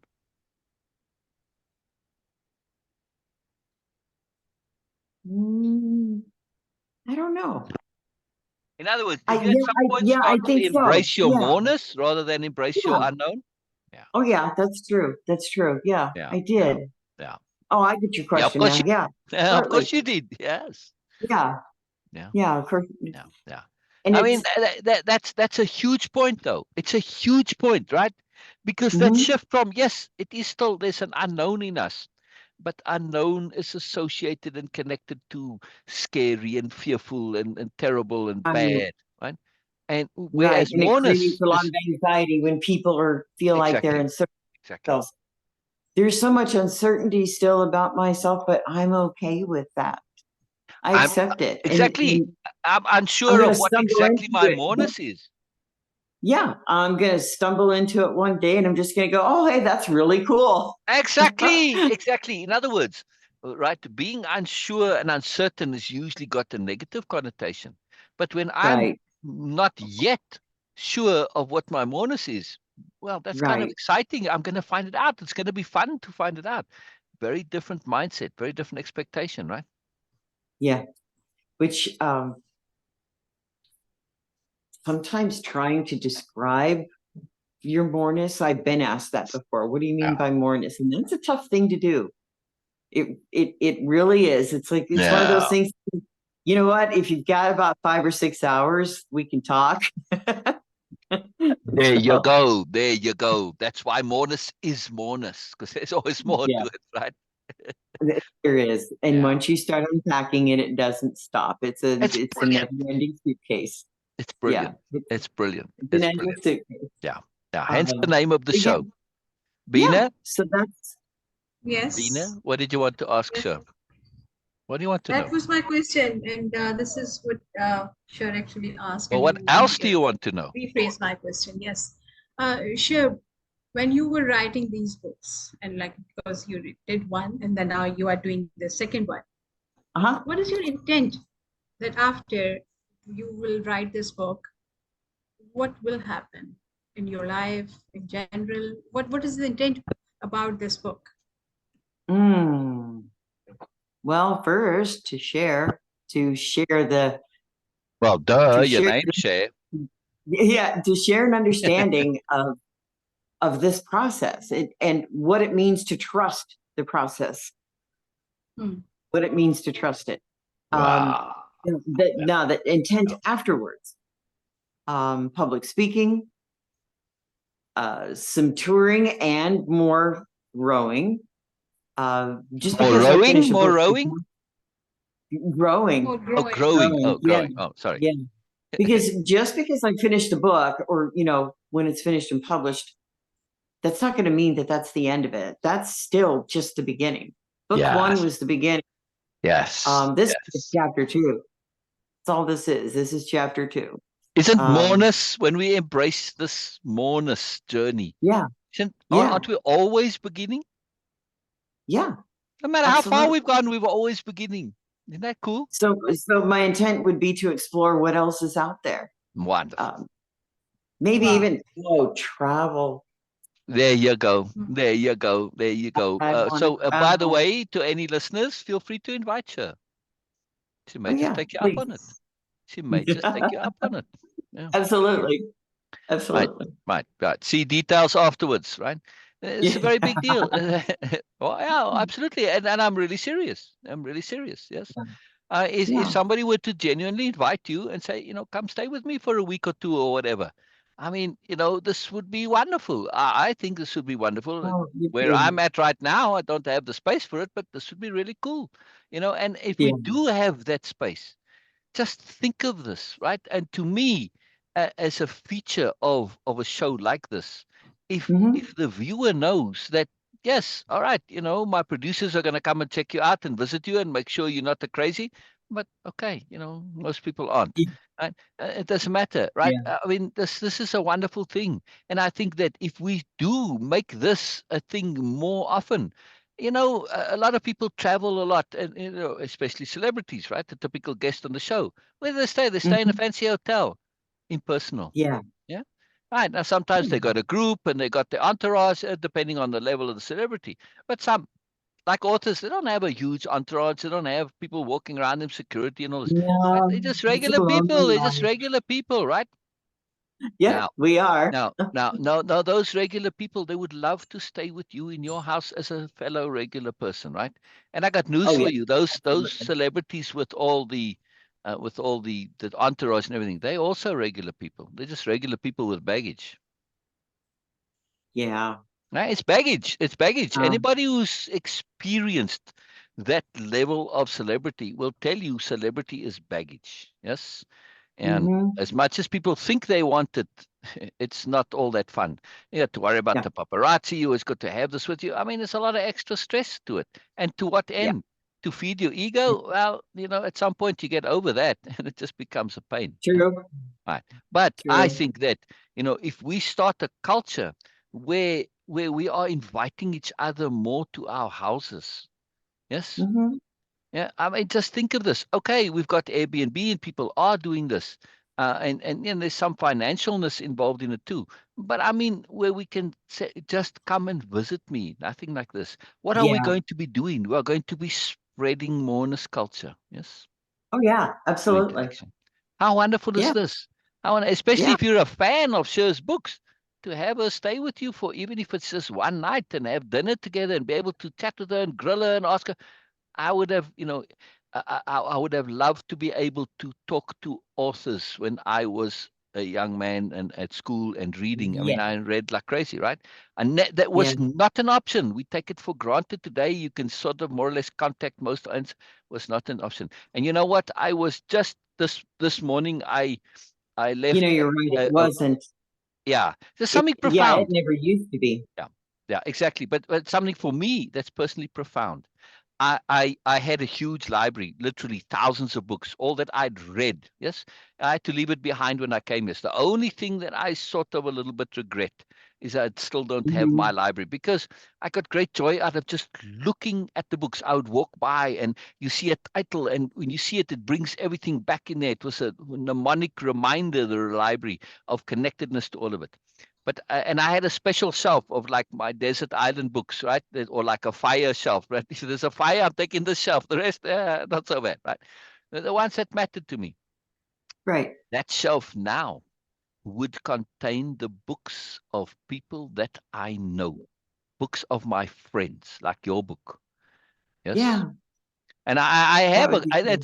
I'm very pleased to say it's a larger shelf than I would ever have thought. Even now, I'm quite surprised at how large that shelf is, of books from Nice. people that I do know. Yes. And Hmm. that I can call friends, not just, Yeah, casual, that I can call a friend, that I know, that, in other words, like they would take my call at any time. Yes. right. That's for me the criteria of where you know somebody, right? Uh, not that I call Yes. people, interact online with texting and all that, but still, it's just Yeah. a criteria. And this is a bigger company. I just love this. I just love this, that I do know people who write books and authors, right? And a That whole is bunch of cool. them now. It's built up slowly, just kind of Yeah. unnoticeably. And I like to physically possess their books, which, in past times I wasn't able to afford it, while I was working on Way-of-Impeccability and all that. It was Right. financially tough times, because you're not doing other stuff, and you'd be so immersed. It was a huge, huge amount of work to do, and without, Yes. so all right. But now that I can, I will make an effort to go and buy those books. Yeah. Actually, my Yes. brother, I was finishing his book and I left him a review, and he sent me an email with a photo. I couldn't at first make out the photo. He said, "Oh, I've got two books. I had one." I thought he was talking about his own books, but he bought my two books, the two ones that Oh, are how published cool. right now. And he How sent me a cool. photo. Yeah, so it's very cool. It's very cool. It's just nice to see, Awesome. And are your books called the series? Um, I haven't quite decided on that yet. Oh, I Yeah. would recommend it. It's not even a question. Mm. Okay. Absolutely. Books in series do way better than books that aren't in a series. Absolutely. Ah, yeah. Oh, Well, there's no question. Yeah, yeah. does one follow the other? Yes. Are they sequential? Yes. So Right. Well, series. it doesn't Different. matter if Yeah. they don't follow. I mean, my books now, I've got the first two books in the realism series are about Uh-huh. narcissism and BS and all of that, right? The first two Right. books. Book 3 and book 4 are the Ask Biella books, which we've been reading Right. now lately. We've been reading the chapters from it. They Hmm. may mention it here and there, but they're about moreness and goodness, and focusing on and expanding stuff and discernment. And they're not on that subject matter. They're very positive books, Right. right? Because Biella's sharing moreness, so they're very different from books 1 and 2, books 3 and 4, but they're still realism. See, what I'm Yeah. saying is the series has to just have some continuity, and book 5 is going to be 50 ways to be smarter using opposite. By the way, Yeah. Beena, remember when I'd forgotten about it, and I pulled up my file and I thought I had all the 50 ways already in there, but there was only like maybe half a dozen or so. Remember that, Beena?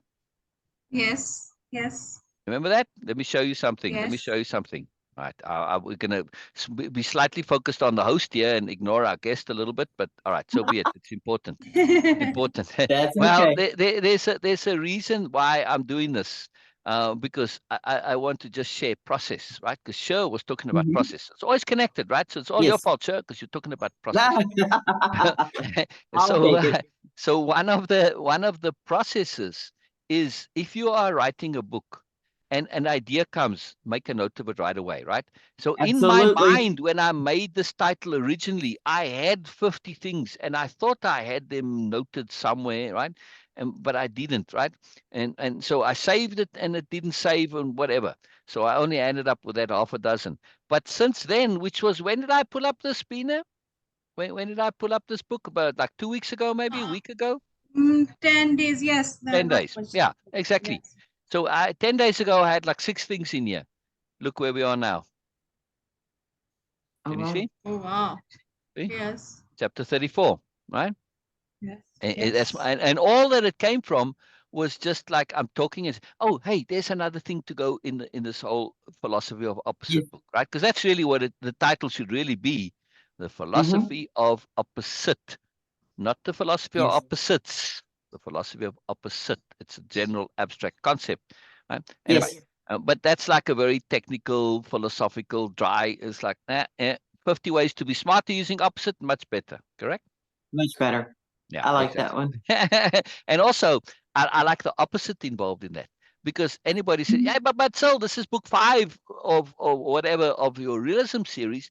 But man, all your other titles, they weren't clickbaity titles. Now you got a clickbaity title. Come on, like really, seriously, like I say yes, it is, but it isn't. And then you might say, yeah, well, that sounds a bit evasive and squirrely. What do you mean? Well, it is a typical clickbaity title. What's not typical is that it actually delivers what it promises, unlike most clickbait titles, which is why they're called clickbait, right? They don't deliver. Yes. This one actually does, which is opposite to what you would think. And that's why it's a good Yes. title, because the whole book is about non-obvious opposite, not exactly opposite, but sort of more or less, right? Right. Very cool. But the reason I wanted to share this was to say, if you have an idea, you're writing a book, or you are doing any project, doesn't have to be for writing a book. If you are Put it working down. on dealing with your trauma in Sher's world, right? Do it in Yeah. these little bits. As it comes, make a point, focus on it, note it, take it down, apply it, right? Yes. Incremental. It goes as much quicker than you think it does when you actually act on it. That's my point. When you act on it. Yes. Yeah. Right? You can't just talk about it. You actually have to apply something and Exactly. do it. Exactly. Yeah. You have to act on it. Exactly. You have to act on it. All right. Now, we've been giving Sher wonderful attention here. She's been a fabulous guest as always. Yes. Thank you. However, Yes. she's failed on one thing. Uh-oh. Yes. To make a mistake. Horribly, terribly, grossly, To make, terribly I was failed gonna on say one to thing. make a mistake because I haven't made one. Exactly. So. Exactly. Yes. Yes. We've been waiting for our mistake that we can laugh at and make fun of, but no, we haven't had a mistake yet. No, no mistakes today. Grossly disappointed. Grossly disappointed. Yeah, well, I'll just have I to don't know come what's back. going to fall from the ceiling to reveal my gross disappointment, but I'll leave it up Not to in the this producer. apartment. Yeah, I don't know. Maybe wet teddy bears or something. Yeah, we don't want to jinx this one. Yeah, So, yeah, right. I can have wet teddy bears drop from the ceiling to indicate gross oh yeah, disappointment. yep. Isn't a wet So, teddy? but Isn't a wet on teddy the bear idea just that, very disappointing, right? yeah, that there Yeah, was no mistakes. yeah, exactly, Definitely, I'm gonna exactly, have to be exactly, saying exactly. bye. And the point I want to make about that is about this idea that you had that's not a reality. The idea that I had, it's not a reality. That I was Yeah, the dumb. idea of mistakes and then being Oh, an okay, issue. yeah. Right. Oh, yeah. Like you were nervous and uncomfortable. I See, don't that want to was make any stupid. mistakes. It's just a pure idea, a square circle It idea is. once again. Because, if you did, we would have loved it. We would have found it most Yeah. interesting and fascinating. It's all perception, in other words, perspective. Yes. Yeah. Yeah. It is. Right. So Definitely is. now you don't have any reservations about being a guest on a talk show. You're eager, correct? And Yes. enthusiastic. Now I That's am. fun. Exactly. Yeah. Mission accomplished. Mission accomplished. I mean, Mission part of accomplished. my mandate is to make my guests comfortable as a host, correct? Yes. There you go. There you go. And you succeeded. Yeah, thank you. Thank you. So this is producer. This now, when you go for the green room prep, This is Yeah. part of your green room prep for the guests, is to make them aware that we like mistakes. We want mistakes, and we encourage them to make mistakes. Yes, genuinely, not artificially, no phony mistakes, genuinely, right? And so Yes. include that in the green room briefing, please, producer. Yeah. Okay. Oh, How and cool is that? yeah, I All was right. gonna say, did your co-host have any like really cool jokes or anything that she opened up with, or that I No, missed? but she does have something cool that she wants to share, and we're going to do that now. Okay. We're Very going good. to, like, well, on our show, typically we take all our time is for our guests, and we don't have time limits, like, oh, we're out of time and we can't hear what you all have to say. But today Right. we actually have a bit of an agenda because we want to finish from yesterday. So Yes. yes, the co-host does have something very deep and very meaningful and very profound to share. And this goes from the last chapter of book 1. We got halfway, and I'm going to put it up in a second, and Yes. we're going to finish that. But Beena wanted to share takeaway on this, right, Beena? Yes. Okay. Yes. So please share the screen so I can I am, see the heading on that. Just, just to I recall. am. All right, here we go. Uh, Here we go. All right, so Yesterday's this is reading was let really me profound. before you continue. Let's just go from the top a little bit here. And just to put it in full context, because Sher wasn't here yesterday, right? And we're on Mhm. chapter 40, and it's marvelous art. Oh, by the way, on that, oh, I've got to share more art with you. Very cool. Anyway, I get excited. So the subheadings were extracting the good, and the question were, well, I'll read more subheadings. How does one learn from and adapt to suffering proactively without investing meaning in it? Now, this is an unusual one in this that Biella's response here, the questioner, typically it's only one question. They don't typically follow up. In this, there's a conversation. So Biella shares, she talks about extracting the good. And then you see, like, here's a further question, right? How does one accept that life is unfair in a functional way? All right.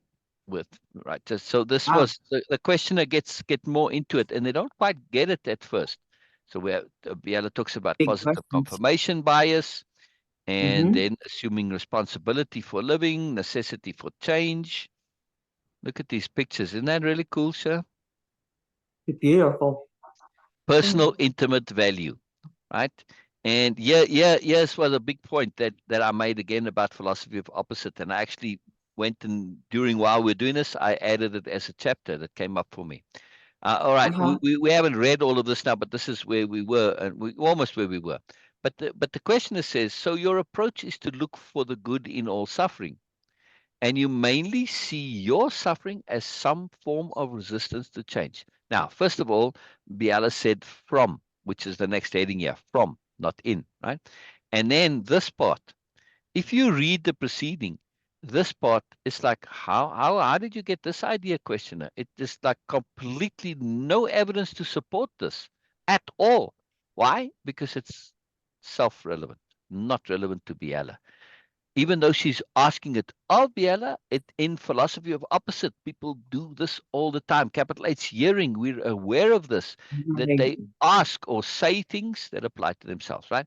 And this Okay. particular individual, I happen to know them, actually know the person and know their life. They ended up in great suffering and ruining their lives because of this resistance to change. It's fascinating. Yeah. Yep. So this totally directed to themselves. Anyway, so we did from, not in, and there's more questions. And where were we, Beena? Were we here in profound perspective shifting? Yes, this is where we were. Yes. All right. So please share what your We did takeaways from the we did proceeding was. Okay, no, actually, because I was saying that before Sher came to this show, I was just saying that because I was keen to actually go through all that. That was really profound yesterday for me, and a lot to What think was about. profound? That's What was profound for you yesterday? what we are talking about, the whole reading process actually. Ah, So I ah. don't need to say it again and again, but the whole reading process was really profound for us, and especially for me. And I was really keen to actually go through, and because yesterday I had some questions also, not only the takeaway and repeat back, but also some questions. So I'm just going to skip it for today because it's not going to happen in that way. It was not just about me was keen to share my takeaway or feedback. It was about actually going through that. This chapter has a lot in it. Yeah. Of course, all the other chapters also had that, but they were like, okay, yes, I understand, and yes, okay, I know that, okay, what is coming up. But in this chapter, it has so many points where you actually feel like, really, okay, Yeah. and it holds you. So Yeah. many points that Yeah. for me, this chapter, which actually holds me, and I was like, okay, yes, not a surprise or a shocking thing or like something I was not expecting. No, but it Yeah. was like, this is where I just want to stay a bit more so I can actually make it my own, and I can really, really put my feet there that, okay, yes, this is now. Okay. Because, okay, again, just to tell a bit more about this chapter connect all the dots that people talk about the transformation, and also the whole industry. I'm going to call it an industry from now on, that the whole law of attraction industry. Yeah. You will see that how the missing points, the missing dots actually created here and Right. connects The all the points that are dots. missing in the law of attraction industry are here Yes, shared, right? They yes, miss a lot of yes. stuff, but yeah, it's A shared. lot of stuff. That's why, and that Wow. actually makes your life so much easier, Wow. and you Wow. you live Wow. life Wow. like Wow. Wow. all the things, the idea, people just trying to, okay, this is what I'm Yeah. manifesting, this is I'm Yeah. trying to manifest, this is what I want, need, Yeah. manifestation, and all those things. We all are familiar Mhm. with that. Yeah. Yeah. Yeah. Mhm. Yeah.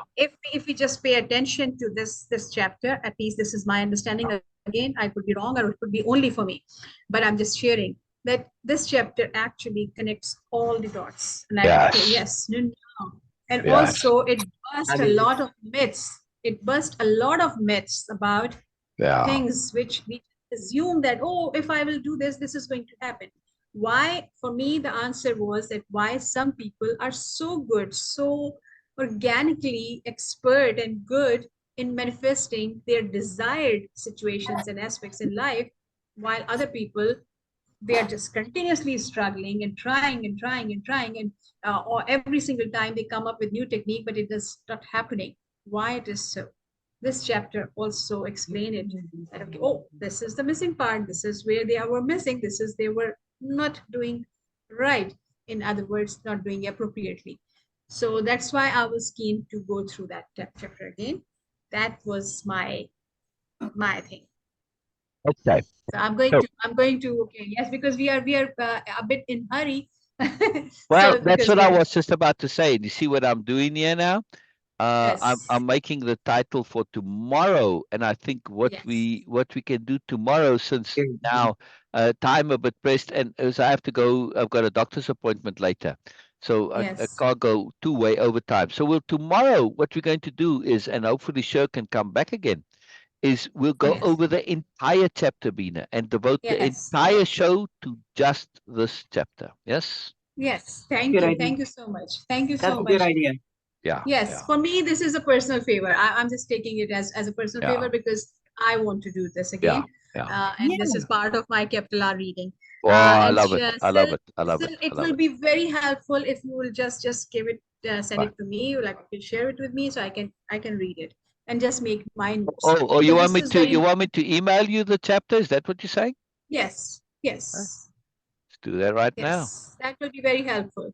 Right. Talking about Again, Sher, emails, I sent you an yes, email, Beena. okay, I mean, sure. I sent you an email. okay. Yeah. You mean, did you? I did, I'm saying. Okay. Okay. I I haven't sent seen you. anything come through yet, but it doesn't mean that it didn't come. I So. sent it this morning, yeah. It's just of our recording from yesterday, that's all. Oh, okay. All right. Yeah. No, CJ asked me the same thing earlier too. Did I get his email? And I'm like, nope, I wasn't notified. So All right. Okay, very cool. sometimes it Very does, cool. sometimes it doesn't. Yeah, yeah. Yeah. It didn't share the Uh, So art, yeah, I but like your idea, so be Dina. it. Yeah. no Yeah. problem, no problem. Yeah. Yeah. No, I really like that idea, but I am gonna have to get scooting now, guys. Yeah, I've got no, good, wonderful, wonderful. Thank you for being a guest on our late night Moreness show. Much appreciated, thank and we'll you. have you as a future guest, and we'll have some more fun with us. I do enjoy Yes. doing it as a show format, because there is a difference here. When you're looking at a Yeah. show and you're being a host and you have a guest, your responsibilities shift. Yes, I'm looking to share and communicate information, but I'm basically making sure that I have the guest has appropriate and sufficient face time. Mm. Yeah. It's a very Nice. different agenda. And we're also looking Nice. to combine seriousness because it's late night. It's a late night Yes. morning show. This is very different to the daytime morning show, right? So the late night one, we also have some fun and we laugh a bit, right? We don't only get, yes, we can be serious, but we break it up and we mix it up, right? In that Yes. intensity and then a bit of lightness because it's late night, so Yes. a little different, right? Good to know. Right. I Bye will bye, talk to Sher. you all Bye bye. tomorrow. Bye bye. Bye bye. Right. Bye bye. Yes. Bye bye. Thank you, Sher. Thank you. Yes. Thank Thank you. you. Ah, You guys thank you have for a coming. great Thank you night. for coming. This was a lot of fun. This was a lot of fun. But Oh, Yeah. yes. Yeah. And you saw the change in Sher, right? The physical change Yes. of that relaxedness, the comfort, the ease. Yes, even though, some of the questions are asked were difficult questions to answer, doesn't matter. She was Yes. comfortable struggling a bit with the question, right? No preparation involved. It's all off the cuff. Yeah. So this is Yes. very useful, very powerful, very cool, Beena. Very cool. Yeah, so I'm looking Yes. forward to tomorrow. We go over that whole chapter again. Now, this I want to emphasize. In our Moreness show, going over things is the key. Yes, I do have an agenda to finish the books because I want to get them published and I'm editing. But if it wasn't for that artificial agenda, we'll go over the chapter or the point as long as it takes until it is innate, until it's understood, until it's usable. It's not enough to just recognize it as valuable. No, we've got to share it until it's usable. Our show is about the process of learning and growing, demonstrating it, not just sharing stuff that's good. No, it's about the process, not the point itself. Correct? Yes, but I'm not understanding in which Okay, context well, what you're. I mean is if we were a typical regular show, you share information. Look, this is valuable, this is useful, this is valuable, and that's all you do. That's your agenda, is to share valuable. Yes. That's not our agenda. We share that as a consequence of our agenda, but it's not the agenda. Our agenda is to share the actual process of learning and growing. Capital R reading. Capital R reading, and why we do it and share it is to demonstrate the process of discernment. And where's the value for us in it? We getting to practice discernment, correct? Yes. So we are showing the practice of discernment. To what end? The end is, and we know we are sharing it successfully when Beena or Syl gets it. Yes, okay, I got it. I see now. I see what's valuable. And that's what's so magical when you read, especially when you read for the purposes of your own capital U understanding and application. You want to know it so that you can use it. That's what we're demonstrating. We're not representing or demonstrating the point itself, which is a valuable point. No, we are looking to represent the process of knowing it until you can use it. And that's why you want to go over this chapter. Yes? Yes. See? See what I mean? Our intent, our agenda is very different. Yes? We are looking to Yes. share the actual steps of the application and implementation and usage of Moreness, of the entire Moreness culture, right? Nobelia-Living. Yes, this is what we're sharing. Nobelia-Living. It's not Nobelia recognizing. Yeah? Mm. Doesn't help to just Yes. recognize that this chapter is important. That does nothing for you. Does nothing. It doesn't do anything. It's Nobelia-Living. We live by doing. We live by using. Recognizing is not living. Yeah. You want to Yes. be able to live the value that you see in this chapter, correct? You want to use it. Yes. Yeah, that means living it. Exactly. Yeah, yeah. Yes. All right. So that's why we're going to go over this tomorrow. I agree, Beena. There's a lot here, not just in the content that's shared, but also in the interaction. It's very different, and there will be further books where where Biella has these conversations, right? This one, mostly she answers questions. This is the only chapter where there are follow-up questions. I think there might be one other one somewhere where there's one, but where there's actual dialogue, right? And a discussion going on, right? Or at least follow-up and then more sharing from Biella. So it's very different in this to the other ones. But there will be other books coming, like the Tools of Change, which is probably its own series because it's a ton. I mean, I don't know, enough for probably 4 or 5 books on the Tools of Change, uh, where it's all conversations. And so this chapter 2, it shows the conversation dynamic and how somebody understands, or in this case, doesn't understand, right? The questioner here doesn't get it, which is useful from Biella's point of view, at least from my point of view as an author writing the book.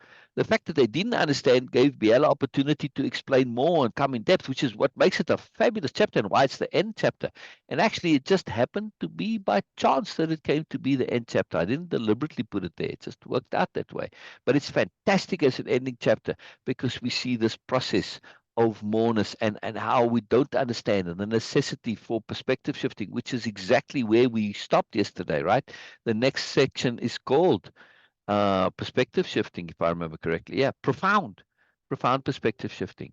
So this whole process, the moreness, right? This layer and layer and layer of moreness here. It's really, really Yes. excellent.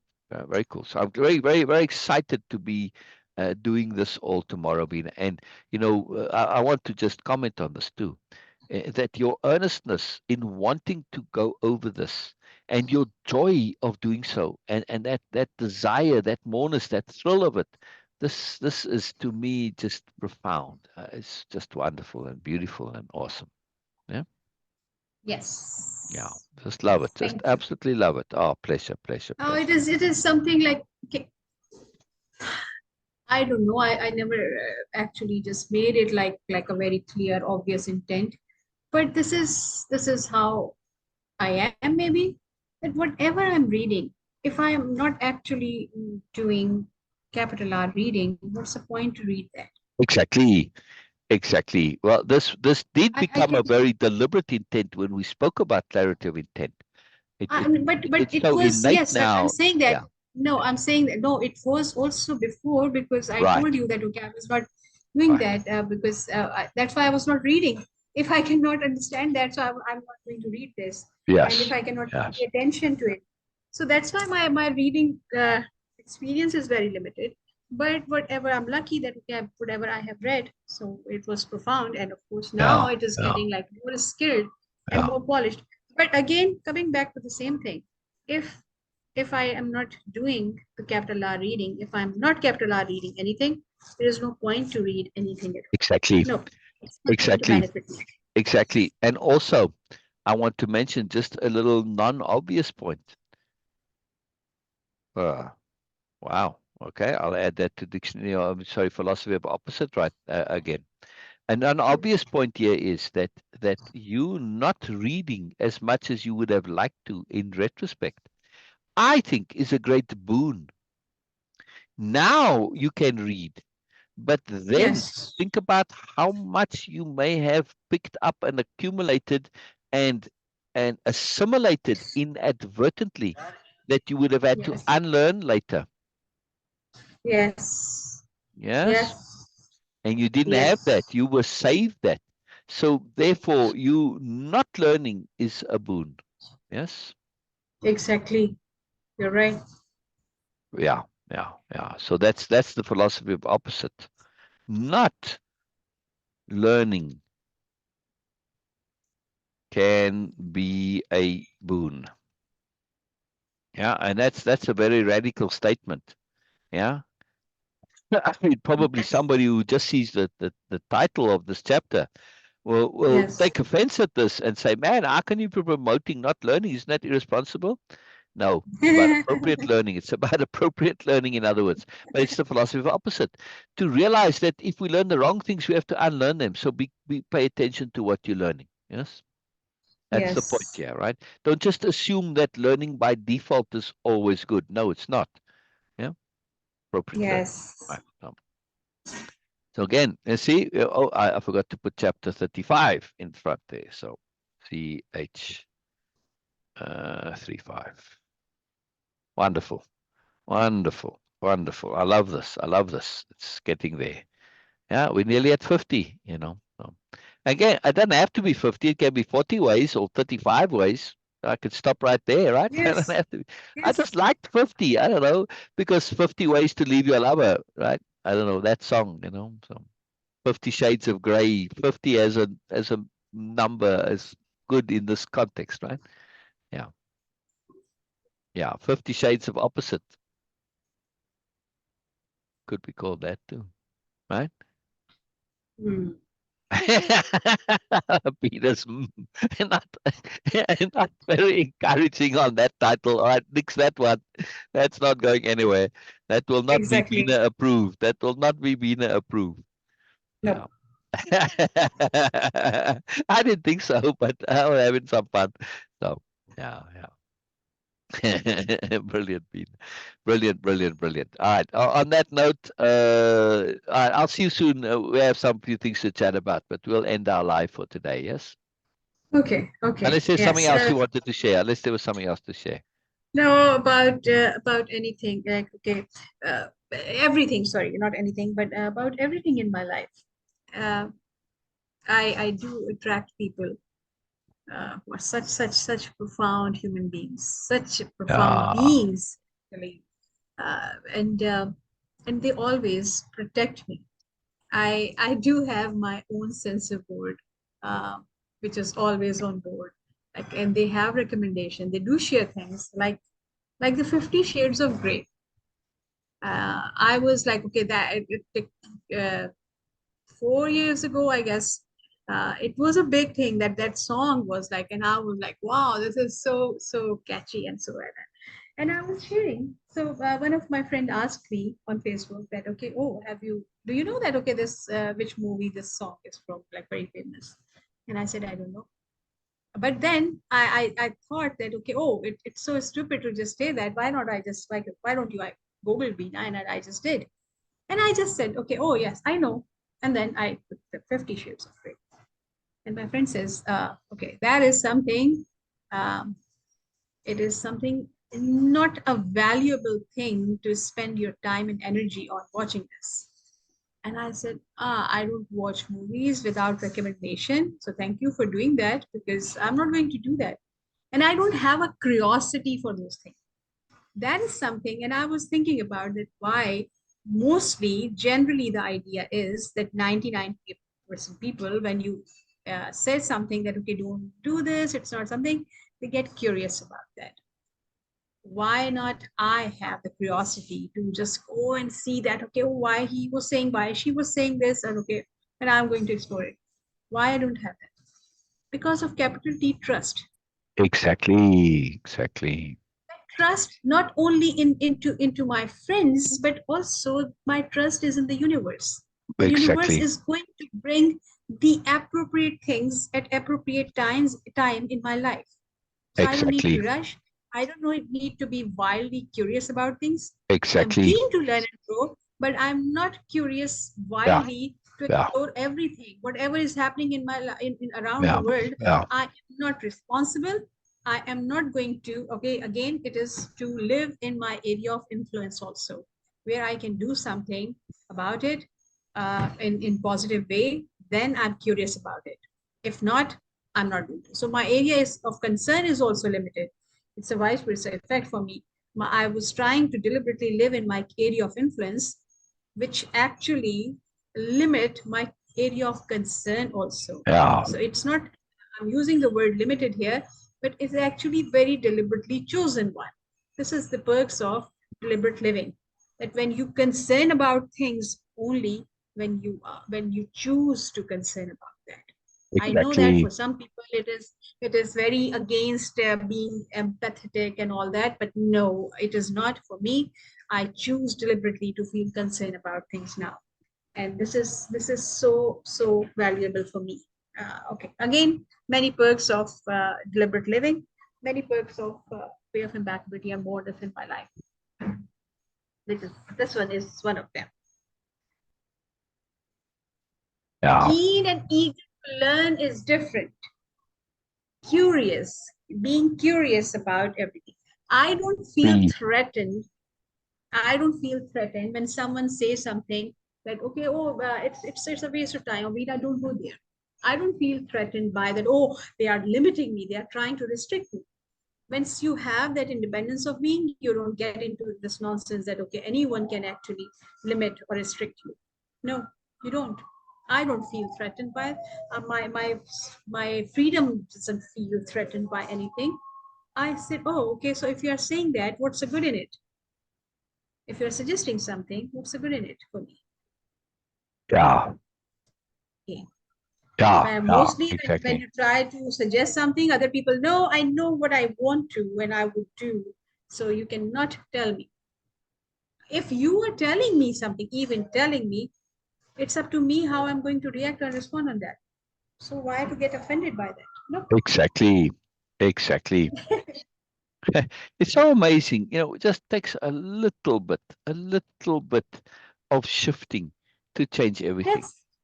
Just Yes. a little bit. Yeah. Yeah. Okay. Okay. So thank you, everyone.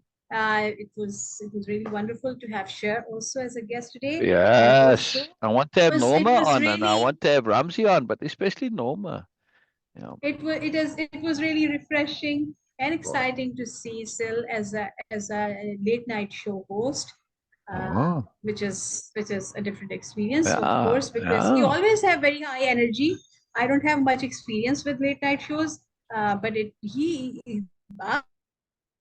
Well, was that's really your in high task, right? energy, So almost listen up. yes, Grain. How grain puts the next steps there, right? So next steps, yeah, Beena to listen, watch some late night shows, Jimmy Kimmel, etc. okay, Yeah. Right? Just okay, watch a few. Just Google them. Just YouTube them. okay, Plenty will come up, right? With a okay. particular agenda of looking at the mechanics and the styling of what is common from show to show, from the same host and also multiple hosts. There are commonalities. So you're not looking for the content of that specific show. You're looking to observe and understand the pattern. Yes. Okay. Like I say, there's an expectation of the host to do certain things, and there's an expectation from the guest to do certain things. Yes. And the Mhm. two most important ones are comfort, guest and host.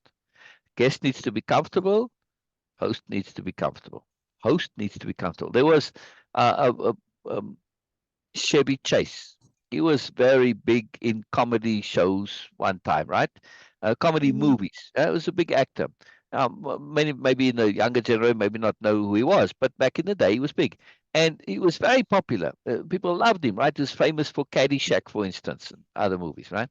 Now, Mhm. so they gave him a talk show, and he struggled. He was always stuttering, and he was awkward. He never got to be comfortable, and of course the show failed. Yeah. Despite Oh. people loving him, and they really gave him a lot of rope to get this, he could never get comfortable. Never get comfortable. That's very key. And of course, also making your guests comfortable. It's not all about me. I mean, yes, the Moreness show, the host, me, and you as the co-host, we're going to say more than we would on a late night talk show because our agenda is slightly different. We are looking to get more in depth and we're changing the paradigm. It's not about superficial stuff and so on, right? But also, I did make that effort to bring a bit of fun in it and tease and fool around a little bit because too much seriousness, you devalue the value of what you're sharing seriously. You need to bring it and retreat, bring it and retreat, right? And also, yes, sometimes I did go a little longer than you might on the late night shows. However, I tried to curtail it and not have it too long. Maybe not towards the end where I said, but during the show where I actually was in full interview mode, right? I shared a bit, elaborated a bit, and then made space for Sher to share. Now, the same token, you've also got to make sure that your guest doesn't talk too long. It's like sentences in a book. Yes. That when you look at successful writing, the sentence length has to vary. It's very, very important. Yeah. Now, the same way with your guest, you don't want them always giving you these long sentences. In other words, long stretches of time. You need to break it up. Sometimes they give a short answer, sometimes a long, but also not too long. right? You want to interject and break it up, and because it refreshes the attention. So when we look at this about attention management, the entire show is about attention management. Yeah, that fascinating, Beena? Yes. So there's a whole Yes. different logic involved, a whole different paradigm involved. Very cool, very cool. But the main thing I wanted to really illustrate was the comfort, and you see it physically in the guests and the hosts, right? They have a comfort. They're enjoying what they're doing. They relish what they're doing. There's a fun, excitement vibe to it, yes, but also very relaxed. Like, man, we're gonna like really like what ultimate hanging out is all about. So there's a lot of it, a lot involved. And when you have an awkward guest, then it really is on the host, and then you see their skill, because you do get it sometimes where they get a guest that for whatever reason is very, very awkward, and then you see their skill come into it, where they make the guest comfortable, or they substitute and they basically carry the guest. You know what I mean? Carry them, right? They fill in for the guest. They basically, prompt the guest, suggest, share stuff, substitute, and doesn't matter what the guest is doing. They make it work, regardless of what the guest is doing. They make it work. Yeah. So a lot of skill involved in being a host. Very cool stuff. All right, wonderful, wonderful, wonderful, wonderful. Great Yes. show, great show. Thank you very much. Thank you, producers. Yes. Thank you, audience. Thank you, participants. Thank you, Norma. Thank you, Ramsey. Yes, thank you, Norma. Thank you, Norma. I always love you when you're here. Now, again, we can't always, in a show like that, like today, our show is less about interacting. I mean, I tried to connect to what Ramsey and things were saying, but I had to pay attention to Sher, so I missed some of the comments in real time, but it's different shows, right? Different shows, different shows. Yeah. All right. Anything Okay. to add, Veena? No, nothing. Well, Okay. it's all Okay. wonderful. So see you guys tomorrow. Yes. All right. See you soon, Yes. Veena. All right. Bye bye, everybody. Bye bye. End meeting. End meeting.